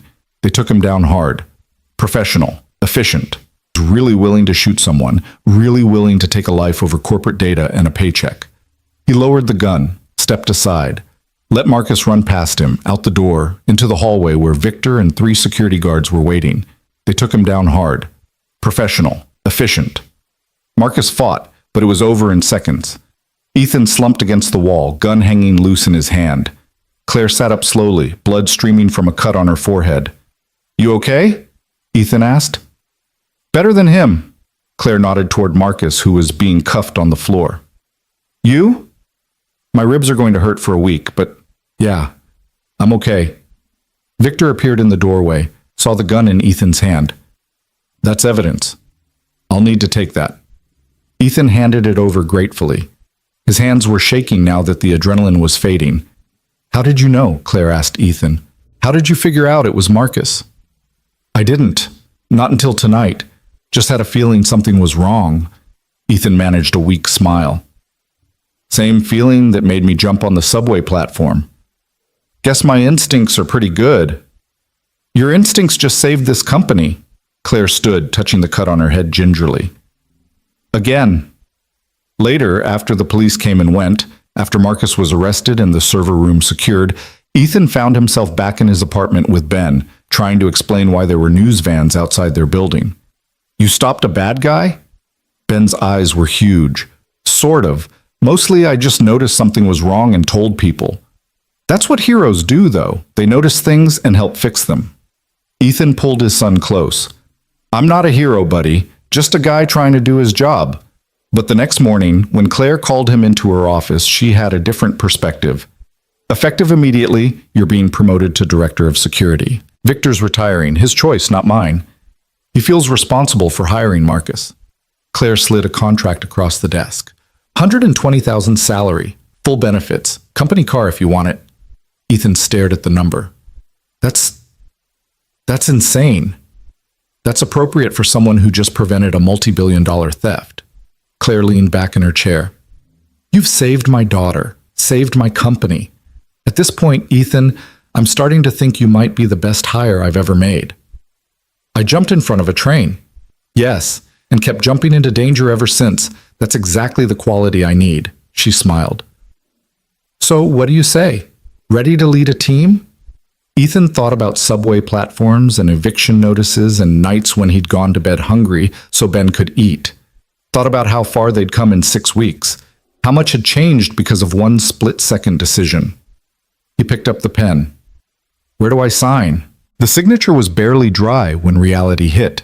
Director of Security, Ethan Cole, who 6 weeks ago had been sleeping on a mattress on the floor with eviction notices as wallpaper, was now responsible for protecting a multi-billion-dollar corporation. The weight of it settled on his shoulders like a physical thing as he walked back to his new office.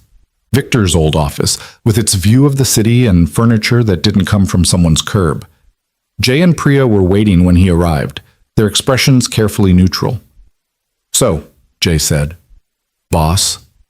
The word sounded wrong. Ethan had spent his entire adult life taking orders, not giving them. "Don't call me that, just Ethan." "Can't do that anymore." Priya crossed her arms. "You're management now. There's a hierarchy." "Then the hierarchy is stupid." Ethan dropped into the chair behind the desk. It was leather. It squeaked. He hated it already. "Look, I know this is weird. Yesterday I was changing access codes and learning how routers work. Today I'm supposedly in charge. If you want to hate me for it, I get it." "We don't hate you," Jay said. "We're just trying to figure out if you earned this or if Claire's still feeling grateful about the subway thing." It was a fair question. Ethan had been asking himself the same thing. "Probably both," he admitted. "But I'm here now, and I'm going to do the job right. That means I need your help." You two know these systems better than I ever will. So I'm not going to come in here pretending I'm smarter than you. I'm going to ask questions, listen to answers, and make decisions based on what you tell me. That work for you?" Priya and Jay exchanged glances. Some silent communication passed between them. "Yeah," Priya finally said. "That works." "Good. Now catch me up on what I don't know. How bad was the breach?" They spent the next 3 hours walking Ethan through the damage. Marcus had been selling access for 8 months, long before Ethan arrived. He'd compromised 17 secure areas, copied proprietary designs worth an estimated $3 billion, and sold the information to a shell corporation that funneled it to Davenport's biggest competitor, Chen Technologies. "The good news," Jay said, "is that he didn't get the quantum processor specs. Those are air-gapped, no network connection at all. He was working his way there, but you caught him first." "Small mercies," Ethan rubbed his eyes. "What's our exposure? Legally, I mean." "Claire's lawyers are handling it. Criminal charges against Marcus. Civil suit against Chen Tech for corporate espionage. It's going to be ugly." Priya pulled up a news article on her tablet. "And public. This hit the press this morning." The headline read, "Hero of Morrison Street Subway foils corporate spy ring at Davenport Innovations." Below it, a photo of Ethan from the night of the arrest, looking exhausted and overwhelmed. "Great," Ethan muttered. "More attention." "You're famous, boss. Might as well accept it," Jay grinned. "We're thinking of making trading cards. Ethan Cole jumps in front of trains, catches corporate spies, probably fights crime in his spare time." "I'm gonna fire you." "No, you won't. You need me too much." He wasn't wrong. The next few weeks were a crash course in management. Ethan hired 2 new security coordinators to replace Marcus and bolster the team. He implemented new protocols, badge audits, camera redundancies, random access checks. He spent hours in meetings with Claire and her executive team, explaining threats and proposing solutions in language they could understand. It was exhausting, but it was also exhilarating. For the first time since Sarah died, Ethan felt like he was building something, not just surviving, but actually creating a future. Ben was thriving in school, bringing home report cards that made Ethan's chest tight with pride. They had a real apartment now, with heat that worked, and a kitchen where they cooked actual meals. Ethan had money in the bank, not a lot, but enough that he didn't panic every time an unexpected bill arrived. He should have known it wouldn't last. The first sign of trouble came on a Tuesday in November. Ethan was reviewing access logs when his phone rang. Unknown number. "Ethan Cole. Mr. Cole, this is Detective Lisa Warren, NYPD Major Crimes. We need to talk about Marcus Chen."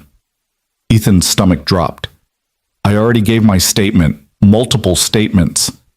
This isn't about his arrest, this is about his associates." Warren's voice was crisp, professional. "We have reason to believe Marcus was working with a larger organization. The people he sold information to aren't happy that he got caught. They've made threats." "What kind of threats?" "The kind that suggest you and Miss Davenport might be in danger. Can you come down to the precinct? We need to discuss security measures." Ethan looked at his calendar. Back-to-back meetings until 6. "I can be there by 7. Make it sooner. This is urgent." He made it sooner. The precinct was different in daylight, less oppressive, but no more welcoming.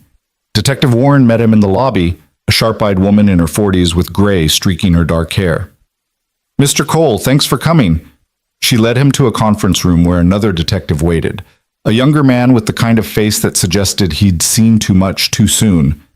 "This is Detective Raymond Torres. He's been investigating the Chen Tech connection." Warren gestured to a chair. "Sit. This is going to take a while." They laid out the situation. Marcus had been one small piece of a massive industrial espionage network. The people running it had operations in 6 countries, connections to organized crime, and a very low tolerance for failure. Marcus's arrest had cost them billions. They wanted revenge. "How serious are these threats?" Ethan asked. "Very." Torres slid a folder across the table. "These are intercepted communications. They mention you by name, mention Ms. Davenport, mention your son." Ethan's blood went cold. "Ben?" "They know where he goes to school, know your address, they're gathering information, which means they're planning something." Warren leaned forward. We're coordinating with the FBI on this. It's bigger than local jurisdiction, but in the meantime, you need protection. What kind of protection?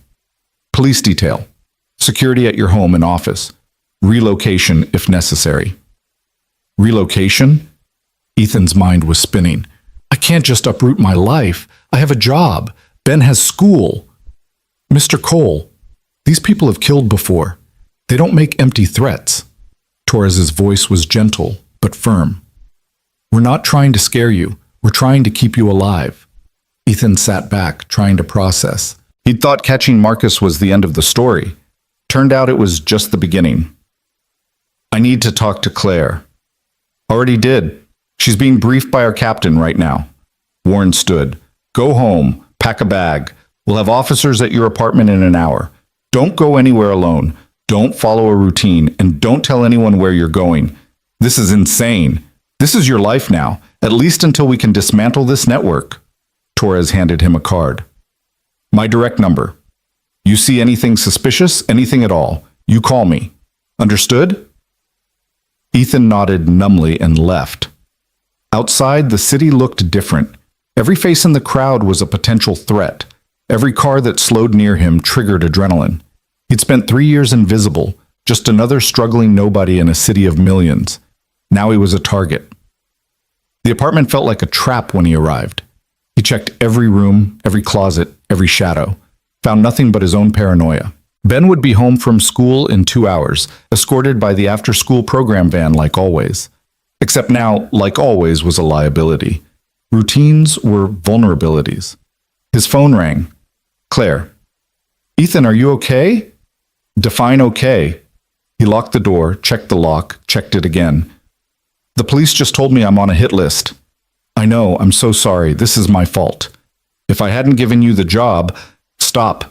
You gave me a life, gave Ben a future.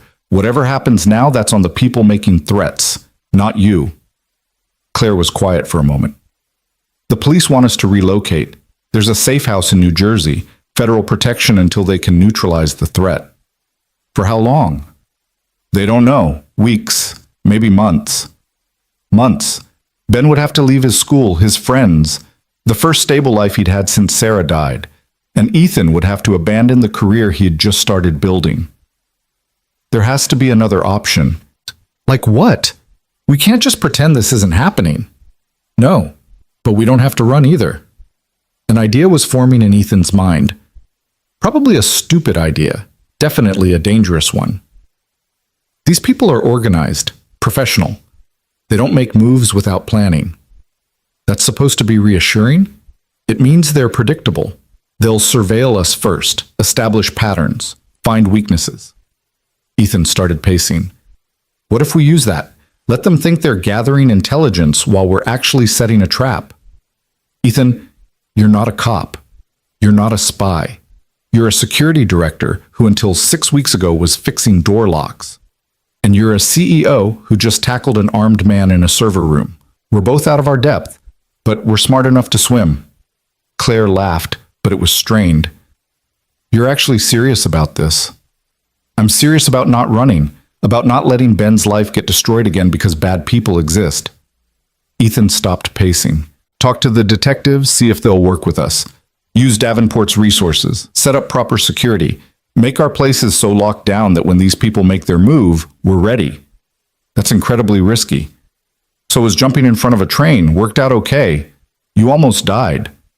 But I didn't, and neither did Lila. Ethan took a breath. Claire, I'm tired of being a victim, tired of having things happen to me. For once in my life, I want to be the one making things happen. Even if it's dangerous, even if it's stupid, at least it's my choice. Another long silence. Then, let me make some calls. Don't do anything until you hear from me. Define anything.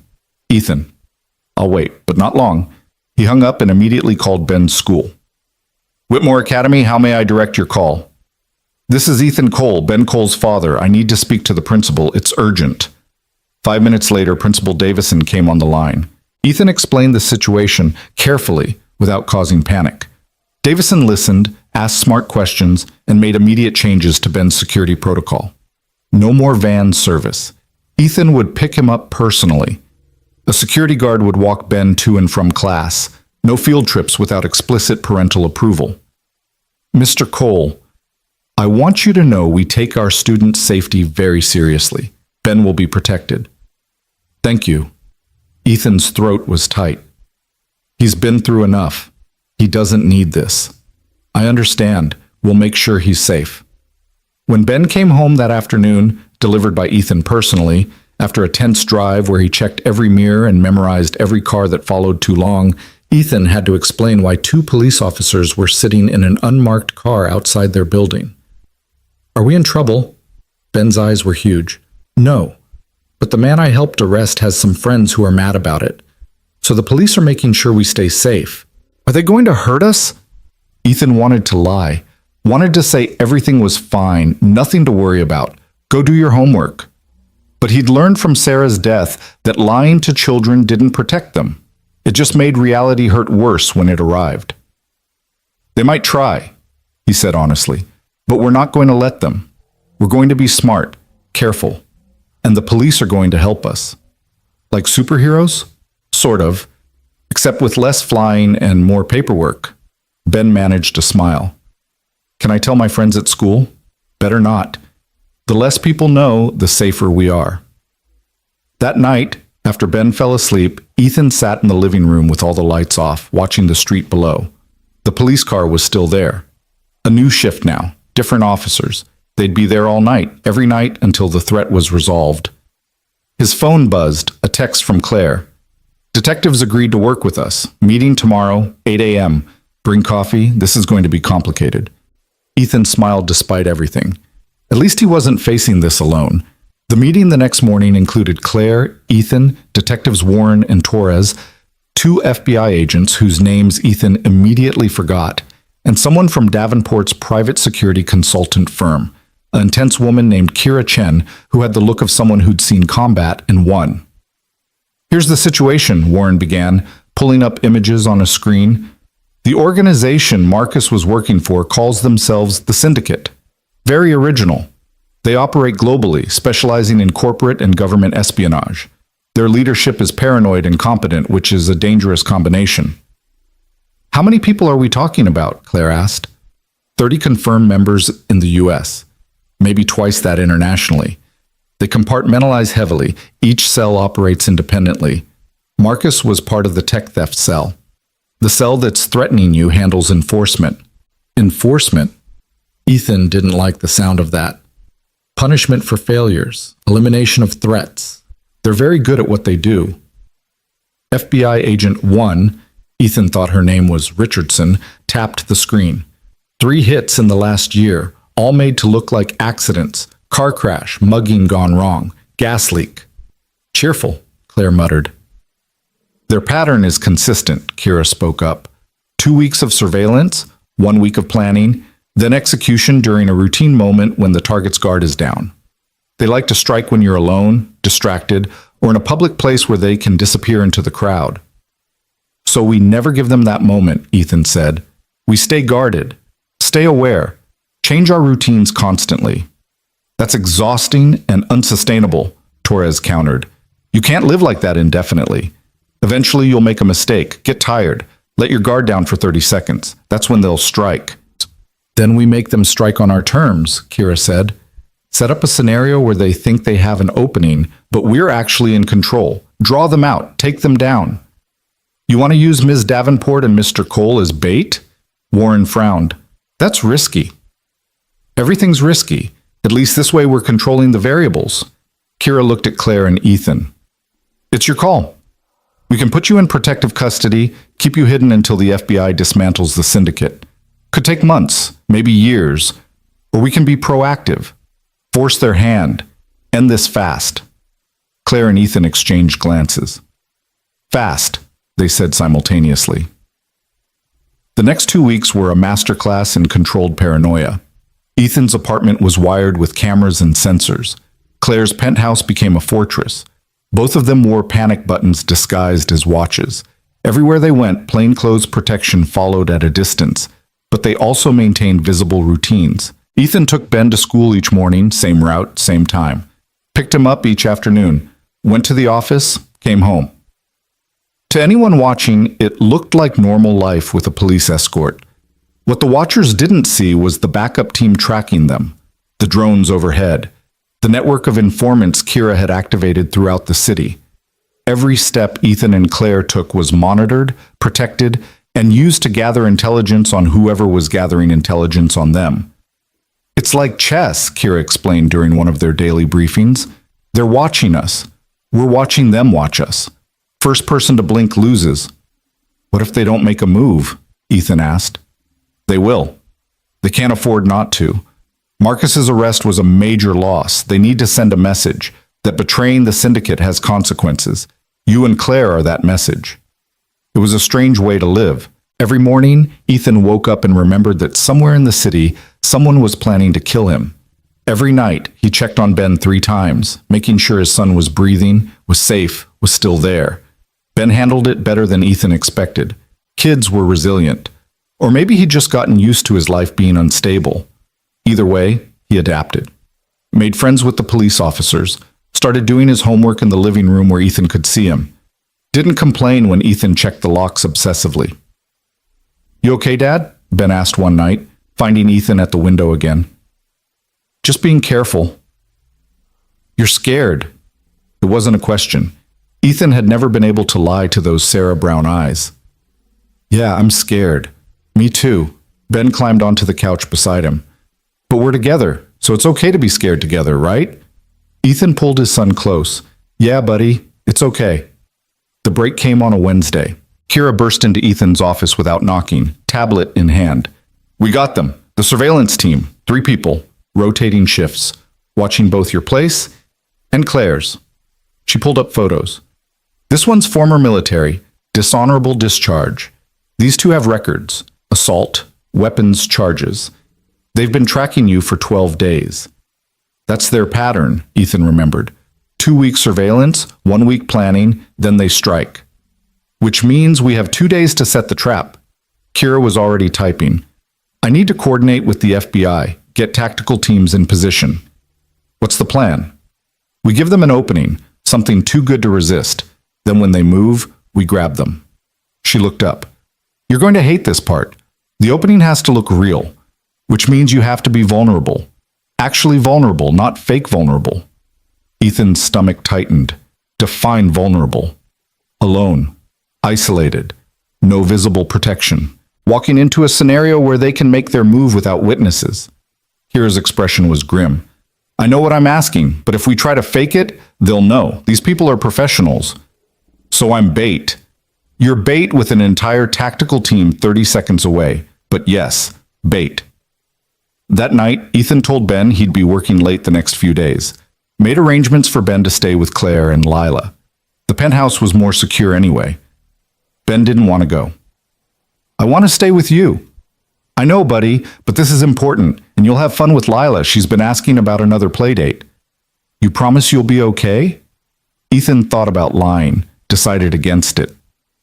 I promise I'll do everything I can to stay safe. But if something happens, if something goes wrong, I need you to know something. Dad, don't. Listen, if something happens, you've got people who love you. Claire, Lila, your teachers. Detective Warren, she's actually pretty cool once you get to know her. You'll be okay. I don't want to be okay without you. Ben's voice cracked.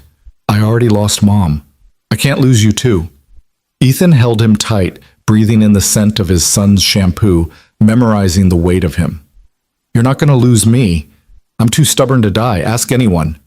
The next morning, they executed the plan. Ethan's routine was the same. Drive Ben to school, go to the office, work through lunch. But at 3 p.m., he left the building alone. No protection visible. No backup obvious. Just him, walking 3 blocks to a parking garage where his car was supposedly parked. The garage was perfect for an ambush. 4 stories. Multiple blind spots. Exit routes in every direction. If the syndicate was going to make a move, this would be the place. Ethan's heart hammered as he entered. The panic button on his wrist felt both reassuring and useless. If things went wrong, 30 seconds was an eternity. His footsteps echoed in the concrete space. Level 1. Level 2. His car was supposedly on level 3. He took the stairs, each step deliberate, controlled. Level 3 was deserted. His car sat in the corner, exactly where he'd left it that morning. Ethan walked toward it, keys in hand, every sense screaming danger. The attack came from behind, fast and professional, an arm around his throat cutting off air. Chemical smell, chloroform, as something pressed against his face. Ethan didn't fight. That was the plan. Let them think they had him. Let them make their move. His vision blurred, his knees buckled, the world tilted. Then the garage exploded with action. FBI! Freeze! Get your hands up! On the ground! Now! Gunfire. Shouting. The arm around Ethan's throat released as his attacker was tackled by 3 agents in tactical gear.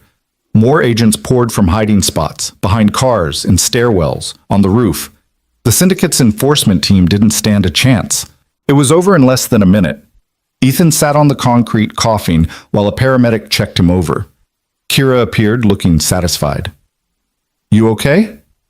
Peachy, love being strangled is part of my job description.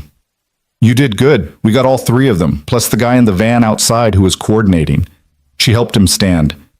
It's over, Ethan. They can't hurt you now. But Ethan knew better. They'd caught the enforcement cell, sure, but the syndicate was bigger than 3 hired muscles. The real threat, the people who'd ordered the hit, were still out there. This isn't over, he said. Kira's expression confirmed it. No, but it's a start. The arrests made national news. FBI dismantles hit squad targeting subway hero, read the headlines. Ethan's face was plastered everywhere again, the man who couldn't catch a break from being heroic. At the precinct, detectives Warren and Torres debriefed him for hours. The enforcement cell was talking, cutting deals, giving up information about the syndicate's structure. It would take months to unravel completely, but the immediate threat was neutralized. You can go home, Warren finally said. Get some rest. We'll keep a patrol on your building for another week, but you should be safe. Should be. Not the most reassuring phrase, but Ethan would take it. He picked up Ben from Claire's penthouse.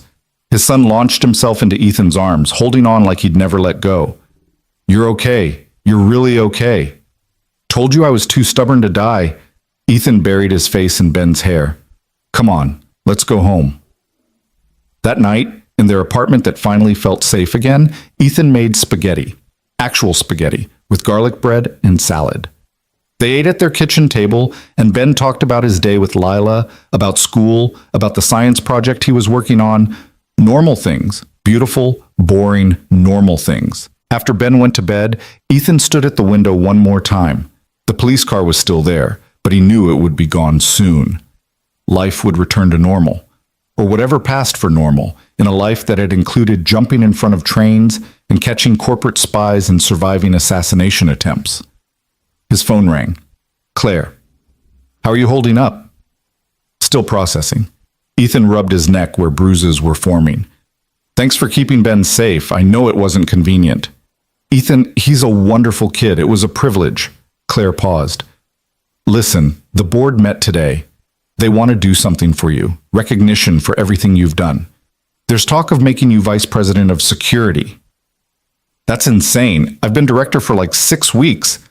And in those 6 weeks, you've prevented a multi-billion-dollar theft, uncovered a spy ring, and survived an assassination attempt. I'd say you've earned it. Vice president. The title felt absurd, but the salary would be even better. Ben could go to a better school. They could move to a bigger apartment. Maybe take a vacation, something Ethan hadn't done in 4 years. I'll think about it, he said. Think fast. The board meets again next week. Claire's voice softened. You've come a long way from that subway platform, Ethan Cole. We both have. After they hung up, Ethan checked on Ben one more time. His son was sprawled across the bed, Mr. Elephant clutched tight, breathing deep and peaceful. Safe. Protected. Loved.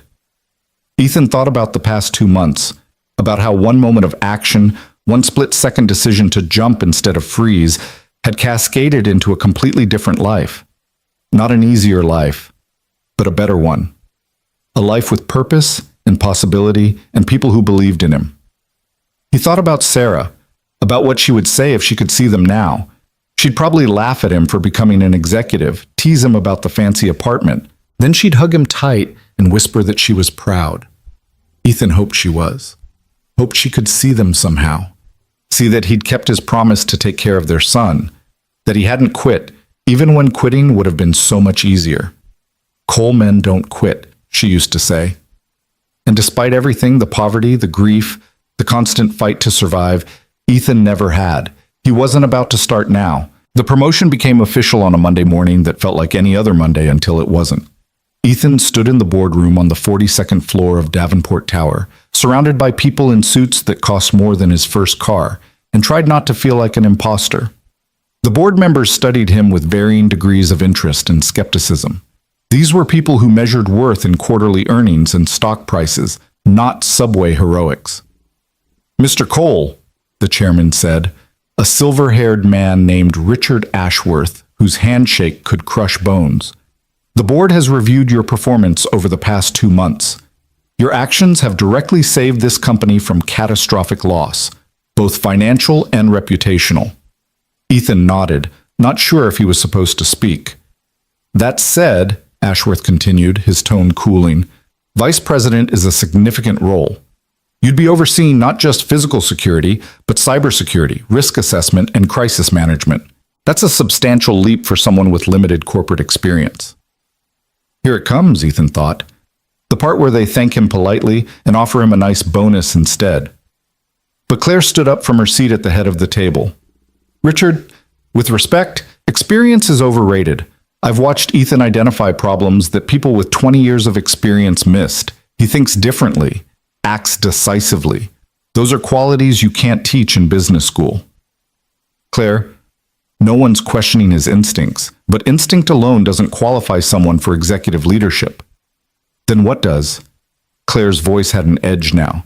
"An MBA? Because I can name 6 executives with impressive credentials who missed Marcus's breach for 8 months. Ethan found it in 3 weeks." Another board member spoke up. A woman named Patricia Wells, who'd made her fortune in pharmaceutical patents. "Ms. Davenport, we're not suggesting Mr. Cole isn't valuable. We're suggesting that perhaps a different role might be more appropriate. Senior director, perhaps. Or a specialized consultant position. Translation: keep him around, but not at the executive table. Not with people like us." Ethan had heard this song before. Different venue, same lyrics. "You're useful, but you don't belong here."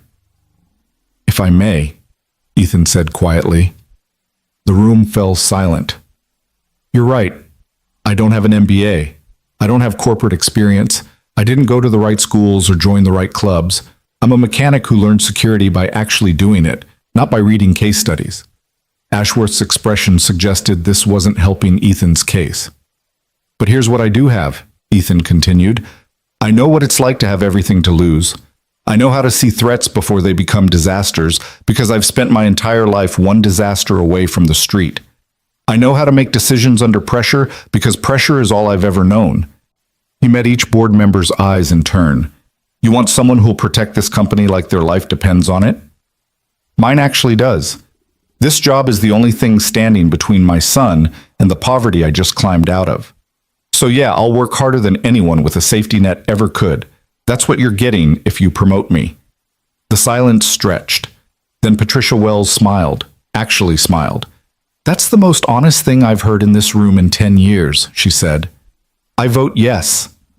One by one, the board members voted. Not unanimous.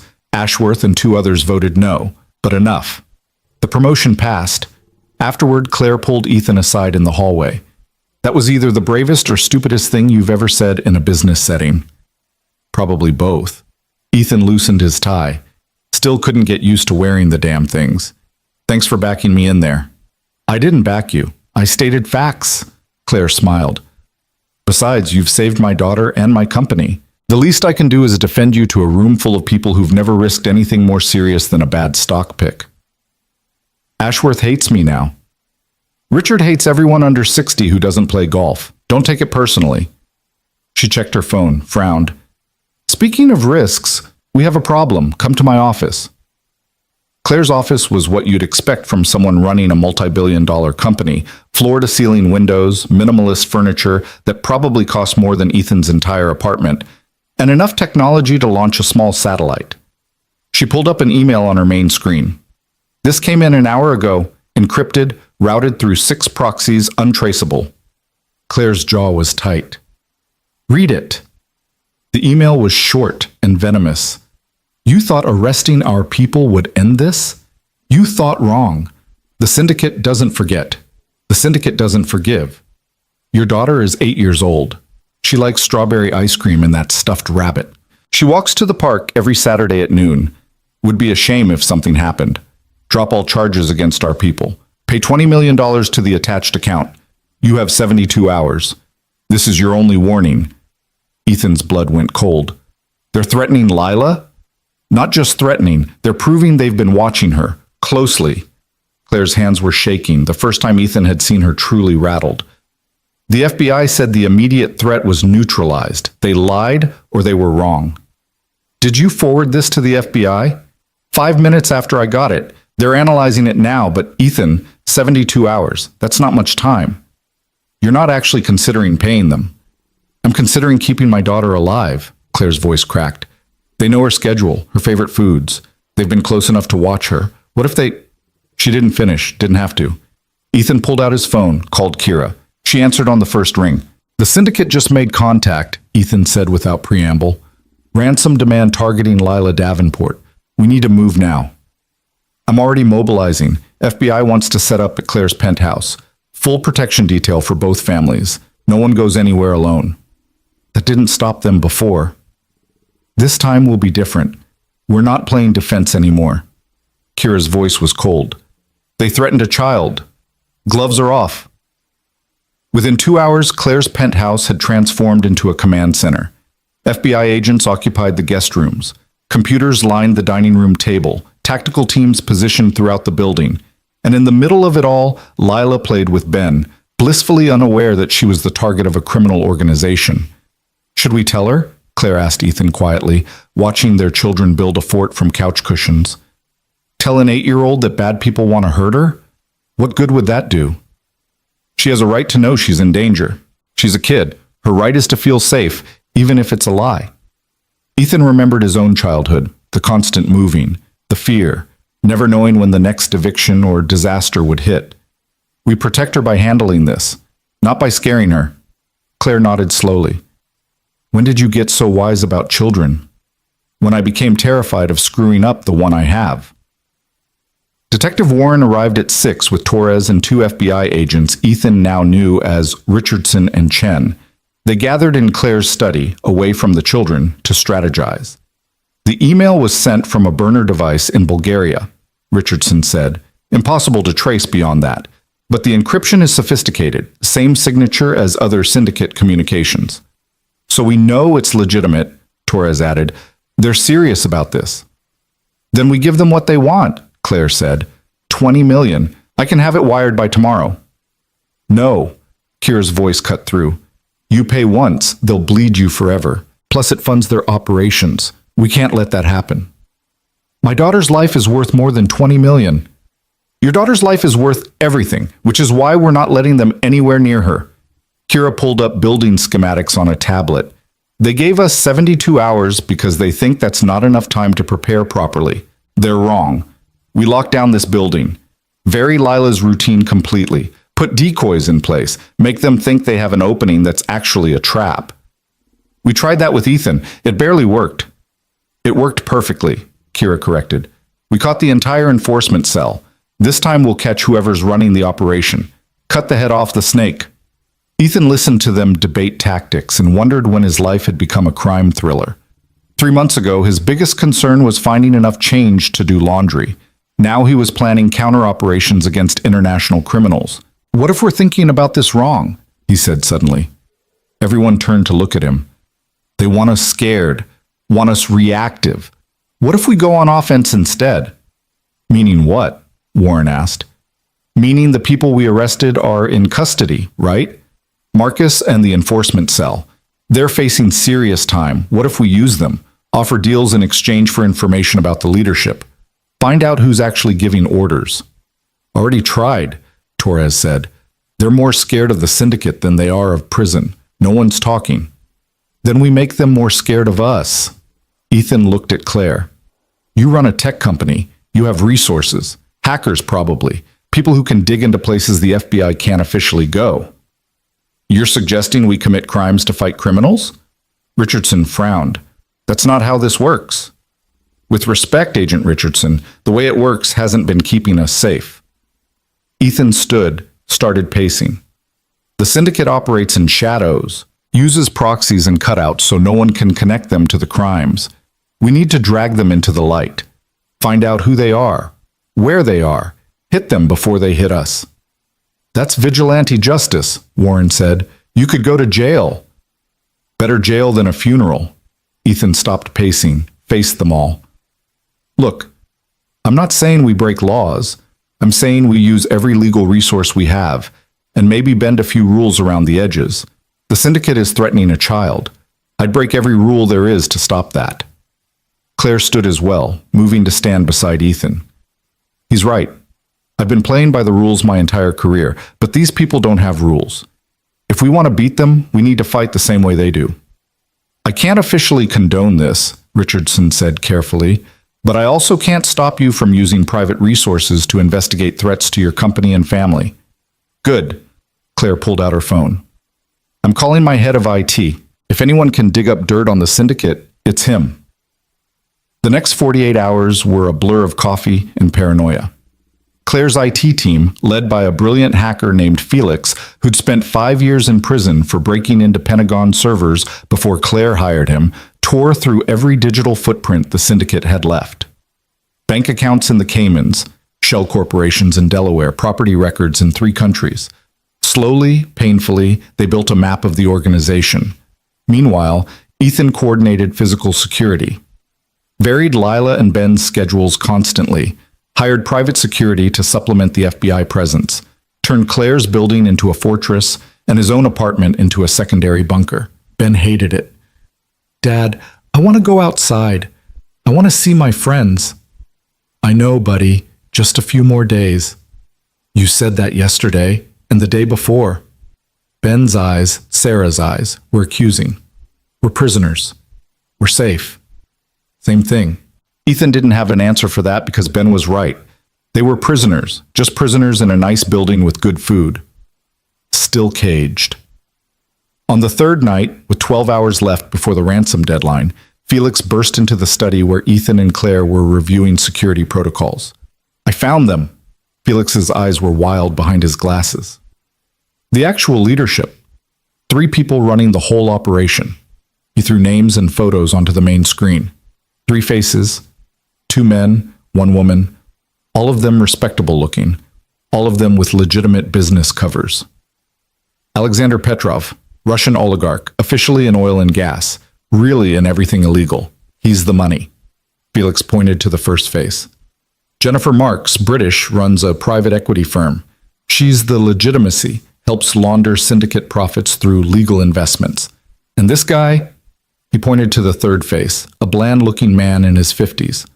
Robert fucking Sullivan, American, lives in Connecticut, commutes to his office in Manhattan, where he runs a hedge fund. That's the day job. At night, he coordinates the syndicate's U.S. operations. Sullivan? Claire leaned forward. Robert Sullivan from Prometheus Capital? You know him?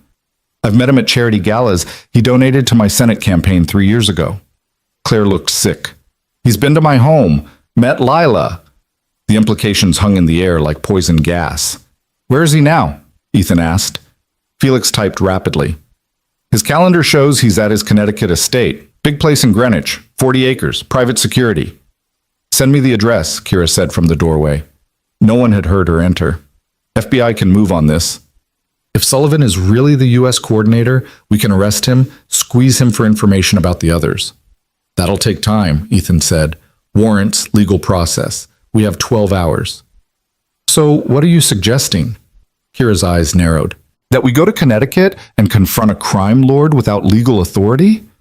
I'm suggesting we give him a choice. Come quietly or go down hard. Show him we know everything. Make him understand that his safe life is over unless he calls off the attack on Lila. That's insane. So I was waiting for him to kill a child. Ethan grabbed his jacket. I'm going. Anyone who wants to come with me can. Anyone who doesn't, I understand. Claire stood. I'm coming. Claire, no. Stay here with Lila. She needs you. She needs me to end this threat. That means confronting the man who ordered it. Claire's expression was steel. He threatened my daughter. He doesn't get to hide behind lawyers and process. He answers to me. Kira sighed. If you two get yourselves killed, I'm going to be very annoyed at the paperwork. That said, I'm in. But we do this smart. No cowboy bullshit. They left at midnight. Kira drove, a black SUV with government plates and enough weapons in the back to stage a small coup. Claire sat in the passenger seat, silent and focused. Ethan was in the back, checking the map on his phone, trying to ignore the voice in his head that said this was the stupidest thing he'd done yet, and he jumped in front of a train. Greenwich was an hour away. They made it in 45 minutes. Sullivan's estate was everything Felix had described. Stone walls, iron gates, security cameras everywhere. The American dream built on blood money. How do we get in? Claire asked. We ring the doorbell. Kira pulled up to the gate, rolled down her window, pressed the intercom button. A voice crackled through. State your business. Tell Mr. Sullivan that Claire Davenport and federal security are here to discuss his business arrangements with the syndicate. He has 2 minutes to let us in, or we're calling the FBI and CNN. His choice. Silence. Then, wait there. 3 minutes later, not 2, because men like Sullivan didn't follow other people's deadlines, the gates swung open. They drove up a long driveway lined with trees. The house was massive, colonial style, columns, the kind of place that screamed old money and older secrets. Sullivan waited at the front door wearing a silk bathrobe and an expression of mild annoyance. 2 security guards flanked him, large men with the look of ex-military. Ms. Davenport, this is quite a surprise. Sullivan's voice was smooth, educated, the voice of someone who'd never been told no. What brings you to my home at this ungodly hour? You threatened my daughter. Claire's voice was ice. You and your syndicate friends. The ransom email. The surveillance. All of it. I'm afraid I don't know what you're talking about. We have everything, Kira said, stepping forward. Financial records linking you to known syndicate operations. Communications between your shell companies and Petrov's money laundering network. Enough evidence to put you away for 30 years. That's quite an accusation. I assume you have warrants, probable cause, or did you just break into my property making wild claims? Ethan had heard enough. He stepped past Kira, moving close enough to Sullivan that the guards tensed. Here's what's going to happen, Ethan said quietly. You're going to call off whatever you've got planned for Lila Davenport. You're going to dissolve your relationship with the syndicate, and you're going to disappear from our lives completely. Sullivan actually smiled. Or what? You'll jump in front of another train? You're the hero from the subway, aren't you? I've seen the videos, very impressive. But this isn't a subway platform, Mr. Cole. This is my home, my territory. You have no power here. I have evidence of your crimes. I have connections to the FBI. I have a very motivated CEO who will dedicate every resource she has to destroying you. Ethan's voice stayed level. But more than that, I have nothing left to lose. You threaten my son, Claire's daughter, any child anywhere, I'll burn your entire world down. I don't care about laws or consequences. I care about keeping kids safe from men like you. For the first time, Sullivan's smile faltered. You're threatening me? In my own home? I'm promising you. Ethan didn't blink. Call it off, all of it. Or we release everything we've found to the FBI, the SEC, and every news organization in the country. You'll be toxic. Your business partners will run. Your political connections will evaporate. You'll spend the rest of your life in a cell or on the run. Your choice. Sullivan studied Ethan for a long moment. Whatever he saw there made him take a step back. You're serious. As a heart attack. And if I call it off, what happens to me? You disappear, Claire said. Quietly. Sell your assets. Move somewhere with no extradition treaty. We keep the evidence as insurance. You stay gone, you stay safe. You ever come back, we destroy you. That's not much of a deal. It's the only deal you're getting. Claire's voice was hard. Take it or leave it, but decide now because in 10 minutes I'm making calls you can't take back. Sullivan looked at his guards, at Kira's hand resting casually near her weapon, at Ethan's face, which promised violence if necessary. He was a smart man, smart enough to know when he'd lost. Fine. The word came out like broken glass. I'll make calls. The threat against your daughter is rescinded. The syndicate will leave you alone. Not good enough, Ethan said. You're going to provide evidence against Petrov and Marks. Help the FBI take them down. That's the price for your freedom. You're asking me to betray them? They'll kill me. Then you better disappear really well. Ethan had no sympathy. You threatened a child. This is you getting off easy. Sullivan's face went pale, then red, but he nodded. I'll cooperate. Provide everything I have, but then I'm gone. And you never contact me again. Deal. Claire pulled out her phone. I'm calling the FBI now. You're going to repeat everything you just told us, on record. Then you're going to sign an affidavit. Then you're going to get on a plane and vanish. If I ever see or hear from you again, the deal's off and you're done. They sat in Sullivan's study for 3 hours while he made calls and provided evidence and signed papers that would destroy 2/3 of the syndicate's leadership. By sunrise, Petrov and Marks were being arrested in Moscow and London, respectively. The organization that had terrorized them was collapsing. In the car on the way back to New York, Claire finally allowed herself to shake. We actually did it, she said. We beat them. We scared one middle manager into flipping, Kira corrected. But yes, that was incredibly stupid and incredibly effective. Ethan leaned his head back against the seat, exhaustion crashing over him. How much trouble are we in? Legally, I mean. Depends on whether Sullivan decides to lawyer up and claim coercion. Kira shrugged. But given that he's about to flee the country, I'm guessing he'll keep his mouth shut. And the FBI is okay with how we handled this? The FBI is thrilled to have evidence against 2 major international criminals. They're not asking too many questions about how we obtained it. Kira smiled. Plausible deniability. It's a beautiful thing. When they arrived back at Claire's penthouse, the sun was rising over Central Park. Inside, Ben and Lila were eating breakfast, still guarded, still safe. They looked up when the adults entered. Did you catch the bad guys? Ben asked. We did, buddy. Ethan pulled his son into a hug. It's over. We're safe. Really safe? Or safe like last time where more bad guys showed up? Really safe. I promise. This time, he meant it. The next few weeks were a strange kind of peace.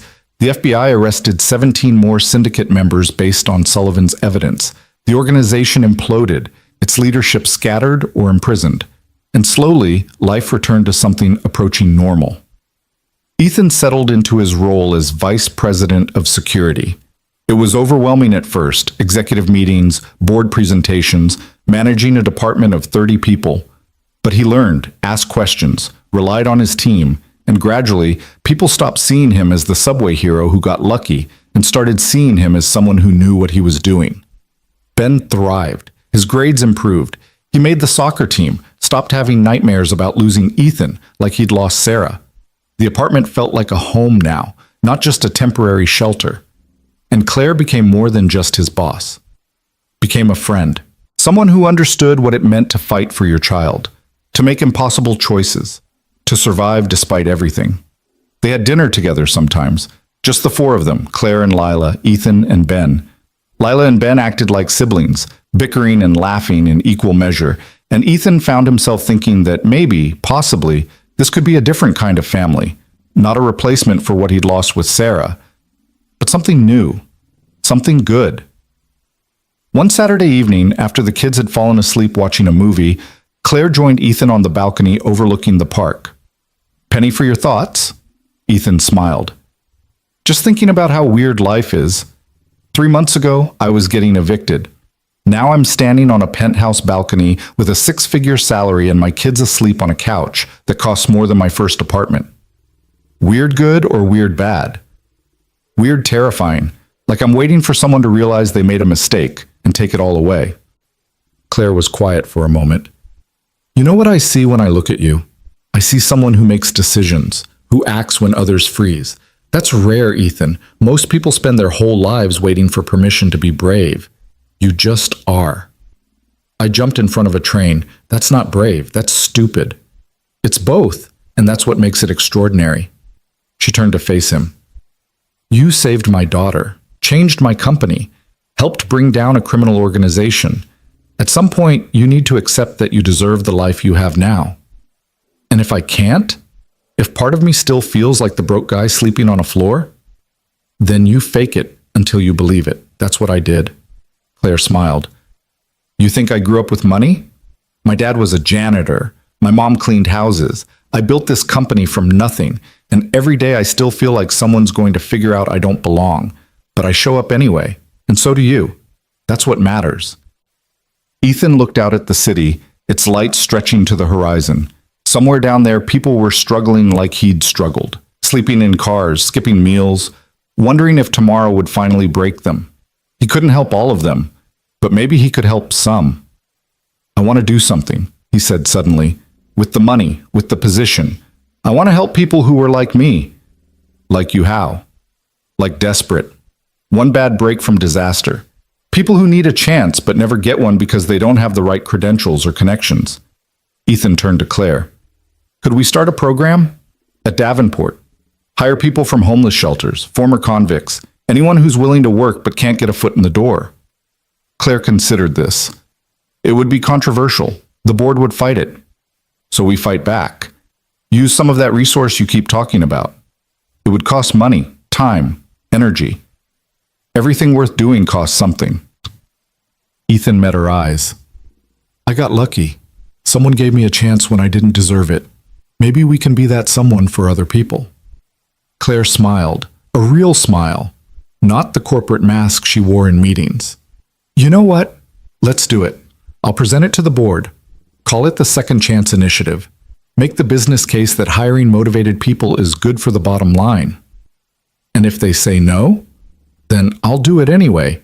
Being CEO has some perks. She held out her hand. Partners? Ethan shook it. Partners. Inside, Ben stirred on the couch, calling out sleepily for Ethan. He went to his son, carried him to the guest room they'd started keeping ready, tucked him in beside Mr. Elephant. Love you, Dad, Ben mumbled. Love you too, buddy.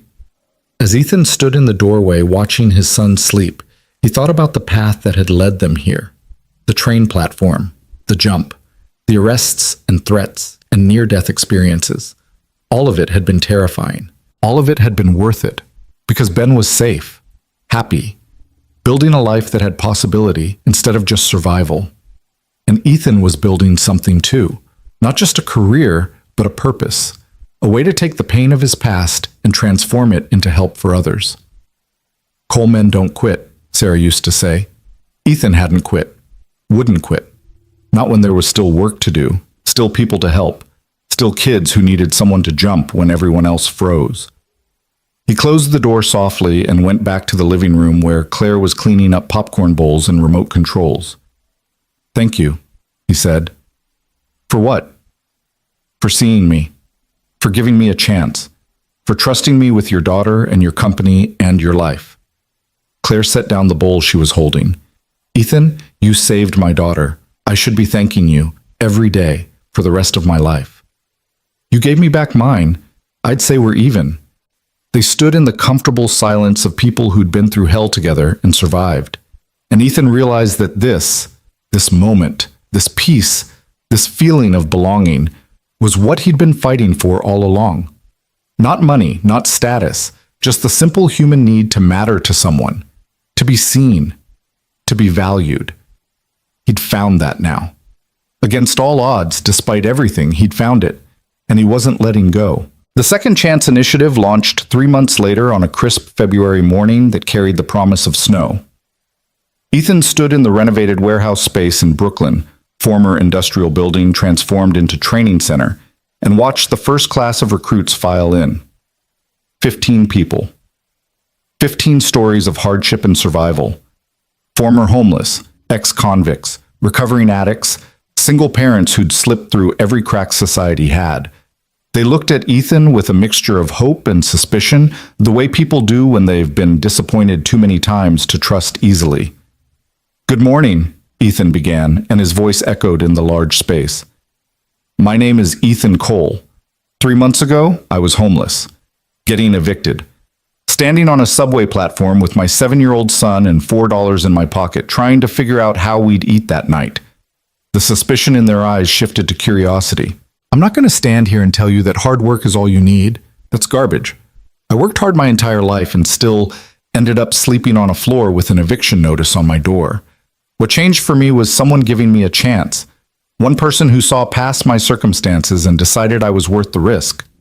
Ethan gestured around the room. "That's what this program is. We're giving you the same chance.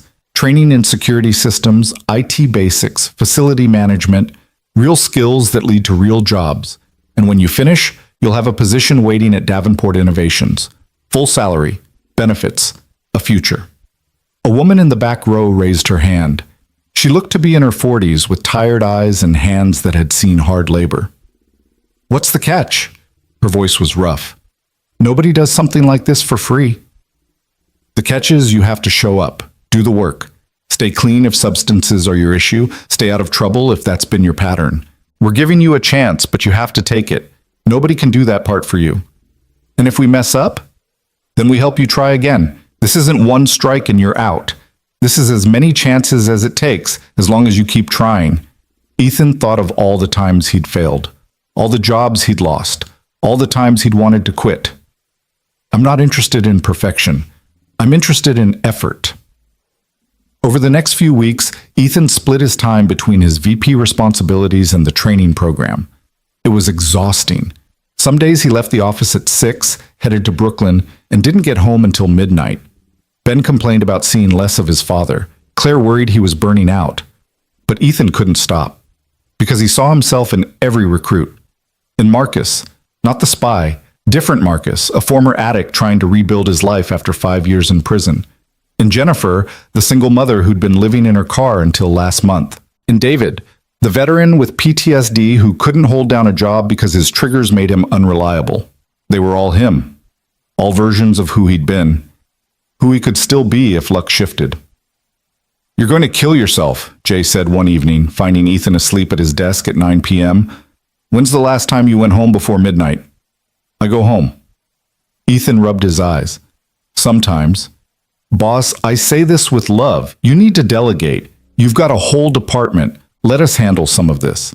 You don't understand. These people need you alive and functional, not burned out and useless." Jay sat on the edge of the desk. "Look, what you're doing with the program is amazing, but you can't save everyone. You can barely save yourself." "I have to try." "Why? What are you trying to prove?" The question hit harder than it should have. Ethan was quiet for a long moment. "That it meant something," he finally said. "That Sarah's death and Ben's suffering and all those years of barely surviving weren't just random bad luck.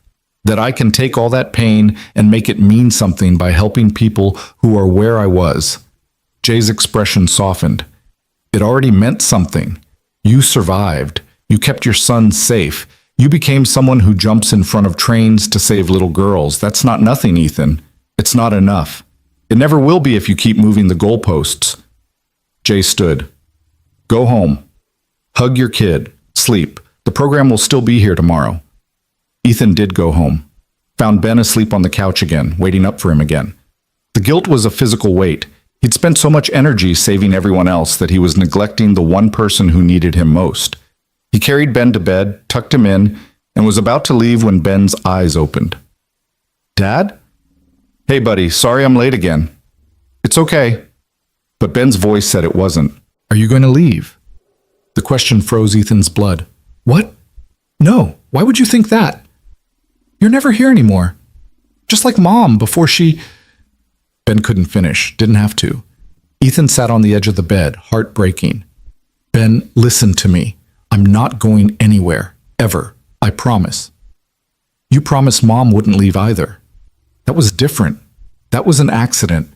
This, me working late, that's just me being stupid and not managing my time well. But I'm here. I'm always going to be here." Then why does it feel like you're leaving? Ethan had no answer for that. So he did the only thing he could. He lay down next to his son, held him close, and stayed there until they both fell asleep. The next morning, Ethan called Claire before his first meeting. I need to cut back my hours at the training center. I'm neglecting Ben. Okay. No argument, no pushback, just immediate understanding. What do you need? Someone to run the day-to-day. I'll still oversee the program, but I can't be there every night. I'll find someone. Actually, Claire paused. What about Marcus? The good Marcus. From the program. He's excelling, right? Maybe give him a shot at managing the others. He knows what they're going through. It was a good idea. A great idea. Why hadn't Ethan thought of it? Because you're so busy trying to save everyone that you forget other people can help, his inner voice said. It sounded a lot like Sarah. That afternoon, Ethan offered Marcus the position of program coordinator. Marcus stared at him like he'd spoken a foreign language. You want me to manage people? I've been out of prison for 6 months. And you've been clean for 8. You show up early every day, help the others when they're struggling. You've got leadership skills you don't even realize. Ethan leaned forward. I need someone who understands what these people are facing, who can relate, who won't give up on them when they stumble. That's you. What if I screw it up? Then we'll figure it out together. That's how this works. Marcus took the job, and Ethan started coming home at reasonable hours, had dinner with Ben, helped with homework, went to soccer games, slowly rebuilt the connection he'd almost lost in his drive to help everyone else. But the universe, it seemed, wasn't done testing him. The call came on a Thursday in March. Detective Warren, her voice tight with an emotion Ethan couldn't identify. Ethan, we have a situation. Can you come to the precinct? What kind of situation? The kind I can't discuss on the phone. Bring Claire if you can. You're both going to want to hear this. They met at the precinct an hour later. Warren led them to the same conference room where Ethan had first been interrogated after the subway rescue. It felt like a lifetime ago. Torres was there. Richardson. And a man Ethan didn't recognize. Early 60s, expensive suit, the bearing of someone important. Ms. Davenport, Mr. Cole, this is Assistant Director Matthews from the FBI. Warren gestured to the stranger. He has some information about the syndicate case. Matthews didn't waste time on pleasantries. We've been analyzing the evidence Robert Sullivan provided. His testimony helped us dismantle most of the syndicate's operations, but in the process, we discovered something unexpected.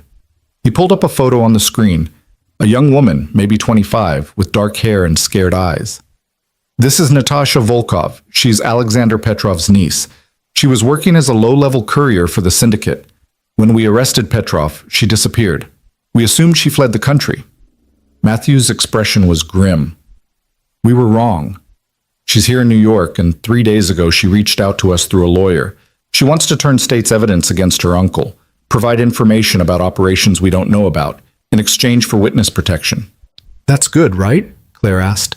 More evidence against Petrov? It would be, except she has a condition. Matthews looked directly at Ethan. She'll only speak to you, no one else. She says she trusts you because of what you did on the subway platform. Says anyone who'd risk their life for a stranger can't be bought by the syndicate. Ethan blinked. She wants to talk to me. Why? I'm not FBI. I'm not law enforcement at all. Because you're a hero. At least to her. Matthews pulled up more photos. Surveillance shots of Natasha in various locations around the city. She's been following you. Watching. Trying to decide if she could trust you. Apparently she's decided yes, but only you. She won't meet with agents, won't talk to prosecutors, just you. This is insane. This is an opportunity. Richardson leaned forward. Natasha has information about syndicate operations in Eastern Europe, human trafficking, arms dealing, things way beyond corporate espionage. If we can get her testimony, we can take down networks that have been operating for decades. So, send me in, I'll talk to her. It's not that simple. Matthews's jaw tightened. Natasha is paranoid, believes the syndicate has people everywhere. She won't meet anywhere official. She's chosen a location, wants you to come alone. No backup, no wire, no weapons. Just you and her, in a public place where she can see you're not setting her up. Absolutely not. Claire's voice was sharp. That's a trap. Has to be. We don't think so. Torres pulled up more surveillance. We've been watching her. She's genuinely scared, genuinely wants out. But she's also genuinely paranoid. If we spook her, she'll run. We'll lose her and all the intelligence she has. Where does she want to meet? Ethan asked. Matthews met his eyes.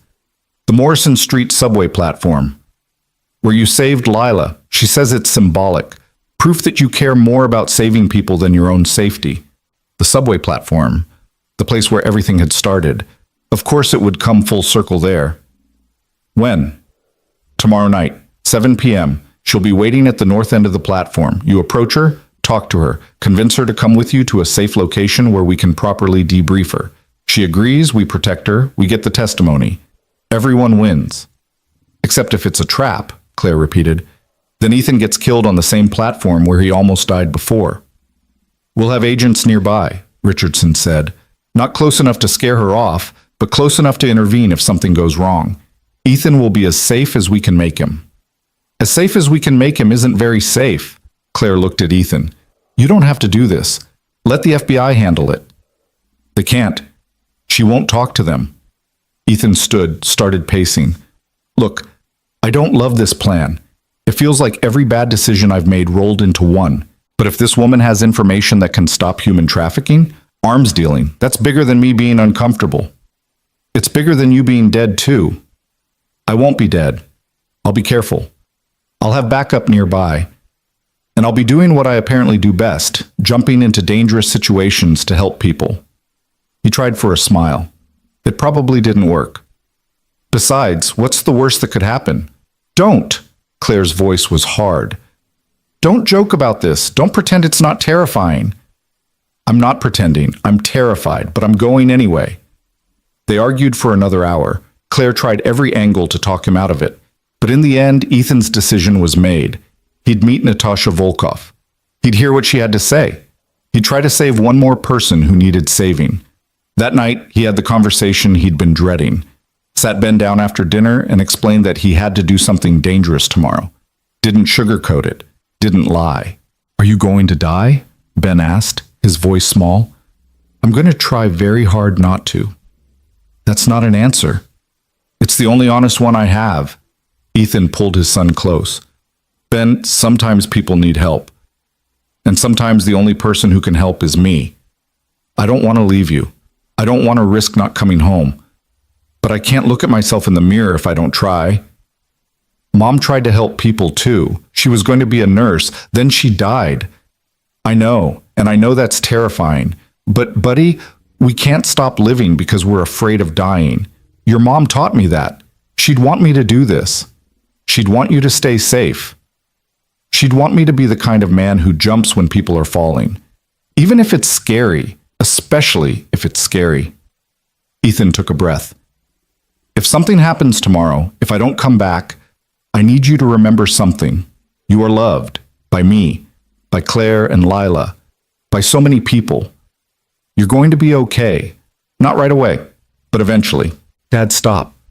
And I need you to keep being brave. Keep being kind. Keep being the amazing kid you are. That's how you honor my memory. Not by falling apart, but by living a life that makes me proud. Can you do that? Ben was crying now. I don't want to do that. I want you to come home. Then I'll come home. I'll try my absolute hardest to come home. They held each other for a long time. And when Ethan finally tucked Ben into bed, he stood in the doorway memorizing his son's face, just in case. The next evening arrived with the weight of inevitability.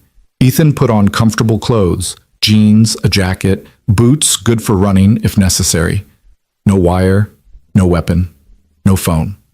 Just him and whatever words he could find to convince a terrified woman to trust the system that had probably failed her 100 times.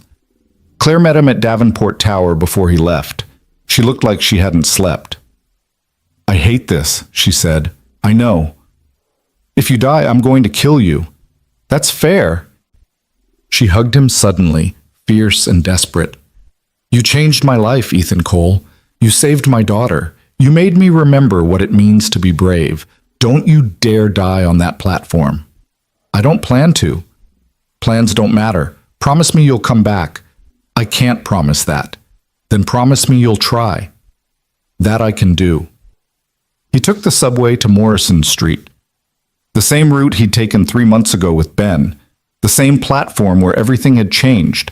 It looked exactly the same. Fluorescent lights, dirty tile, the yellow warning line. But it felt different. Heavier. Like the platform knew what was coming. Ethan checked his watch. 6:58, 2 minutes. FBI agents were positioned throughout the station. He couldn't see them, but he knew they were there. Torres in a newsstand. Richardson dressed as a homeless man. Others scattered through the crowd, watching, waiting. The platform filled with evening commuters.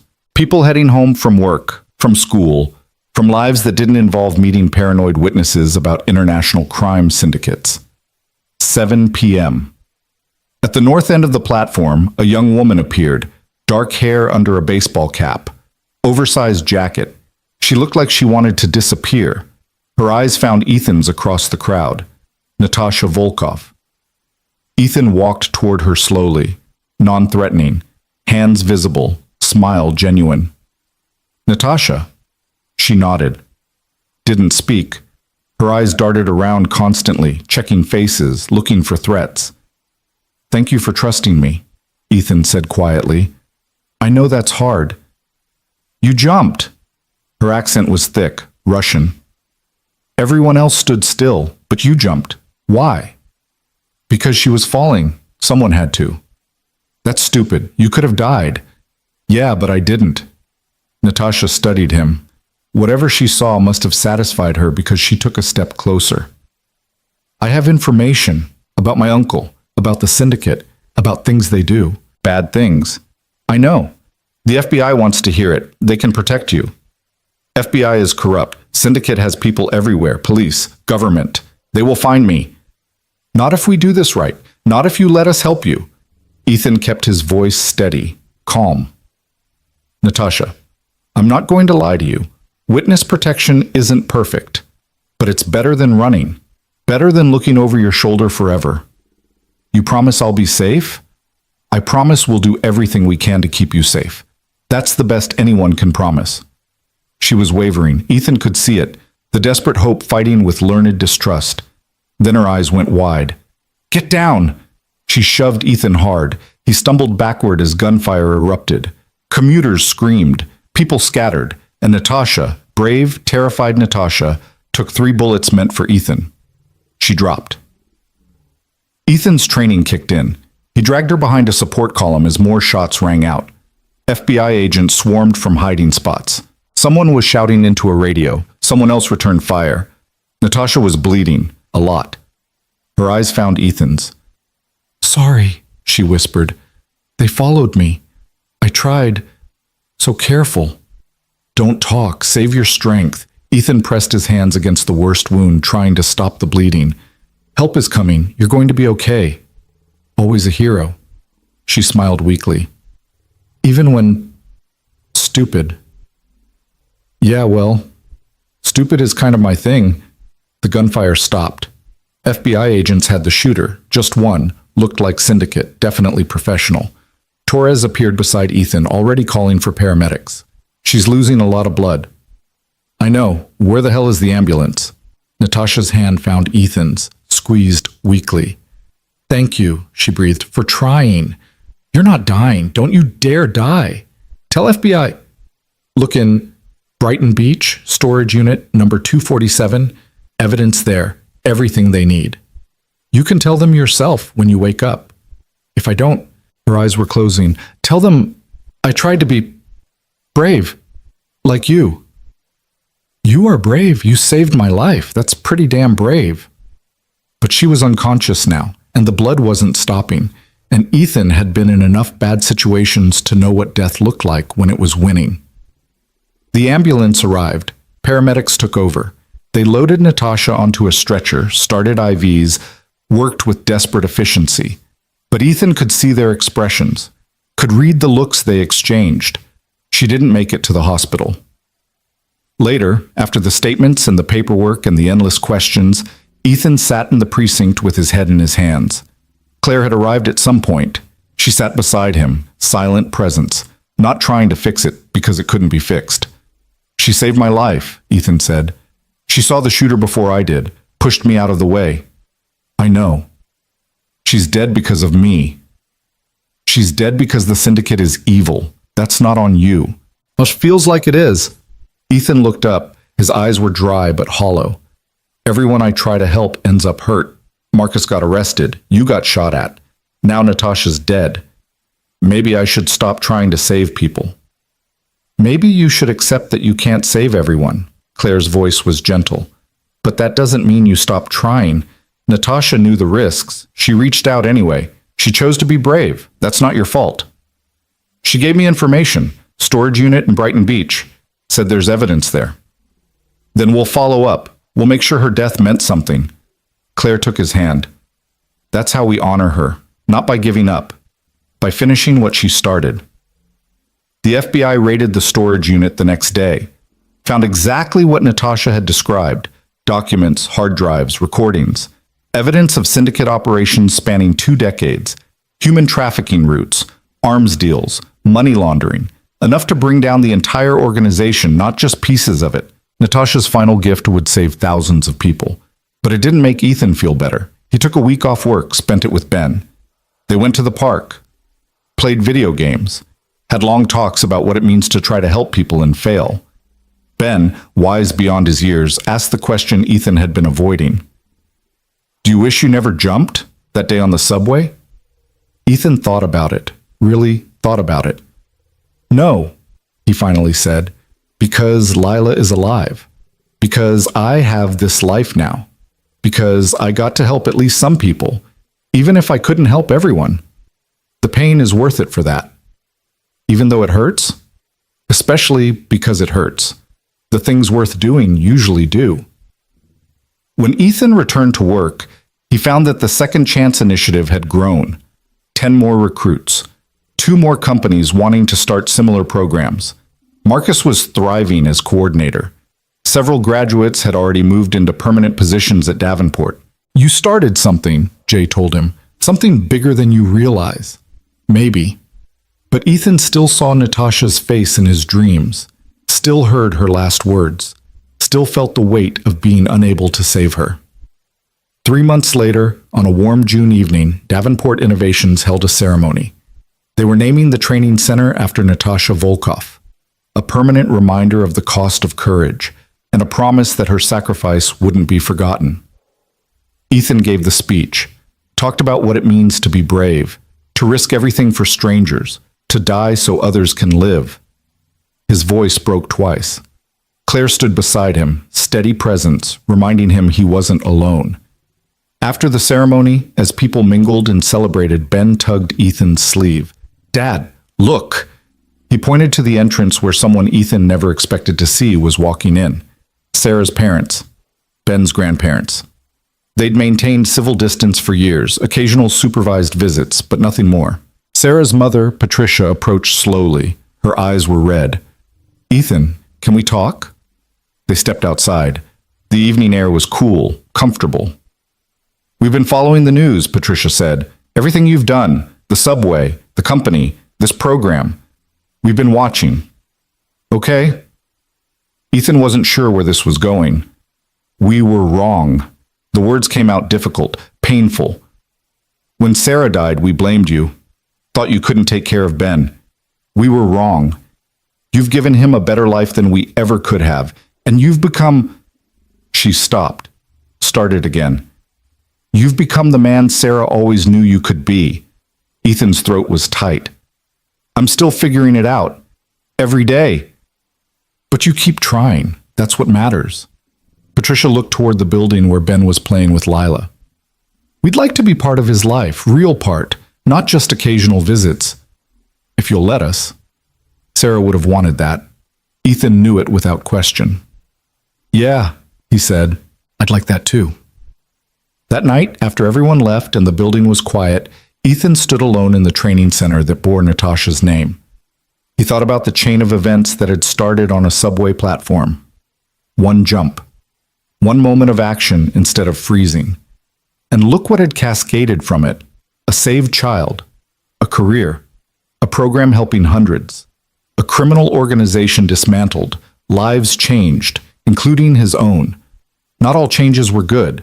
Natasha was still dead, the trauma was still real, the nightmares still came, but alongside the pain was growth, purpose, a reason to wake up each morning that went beyond mere survival. His phone buzzed. A text from Claire. Dinner this weekend? The four of us? Ben wants to teach Lila chess. It'll be a disaster, but entertaining. Ethan smiled, texted back. We'll be there. As he walked out of the building, Ethan passed a mirror, stopped, looked at his reflection. The man staring back was different from the one who'd stood on that platform 3 months ago. Stronger, more certain, still flawed, still figuring it out. But no longer just surviving, living, actually living. His phone rang. Unknown number. Ethan almost didn't answer, but something made him pick up. Ethan Cole? Yeah? This is Maya Rodriguez. You don't know me, but I just got accepted into your second chance program. I've been homeless for 2 years, lost my kids to the system, lost everything. Your program, it's the first hope I've had in forever. I just wanted to say thank you for giving people like me a chance. Ethan's eyes stung. You don't need to thank me. Just show up, do the work, take the chance. That's all I ask. I will. I promise. I won't let you down. After she hung up, Ethan stood on the sidewalk and let himself feel it. All of it. The grief for Natasha, the joy for Maya, the exhaustion and hope and fear and love all mixed together in a mess of human emotion that meant he was alive. Really alive. He thought about Sarah. About what she'd say if she could see him now. She'd probably roll her eyes at the fancy title, tease him about the nice apartment, but then she'd hug him fierce and whisper that she was proud, that he'd done exactly what she always knew he would, turned pain into purpose, turned tragedy into triumph. Coal men don't quit, she used to say. Ethan hadn't quit, and he wasn't going to start now. There were still people falling, still people who needed someone to jump. And Ethan Cole, former mechanic, current vice president, permanent hero, whether he wanted the title or not, would keep jumping, again and again and again, because that's what heroes do. Not because they're fearless, but because they're afraid and they jump anyway. And in the jumping, in the action, in the moment of choosing courage over comfort, they save more than just the person falling. They save themselves. Ethan walked home through streets that no longer felt threatening, past buildings that had once seemed like monuments to his failure, but now just looked like the city. His city, the place where he'd hit bottom and somehow found a way to climb back up. When he opened the door to his apartment, Ben looked up from his homework and smiled. Hey, Dad, you okay? Yeah, buddy. Ethan dropped his bag, ruffled his son's hair. I'm okay. We're okay. Good. Can you help me with my math? I don't understand fractions.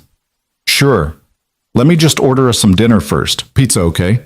Extra cheese? Is there any other kind? They spent the evening on the couch, working through math problems and eating pizza and being together. Simple. Normal. The kind of normal that Ethan had thought he'd lost forever. But here it was. Hard-won. Precious. Real. Later, after Ben was asleep, Ethan stood at the window one last time. The city lights stretched to infinity, each one representing a person with their own struggles and dreams and moments of decision.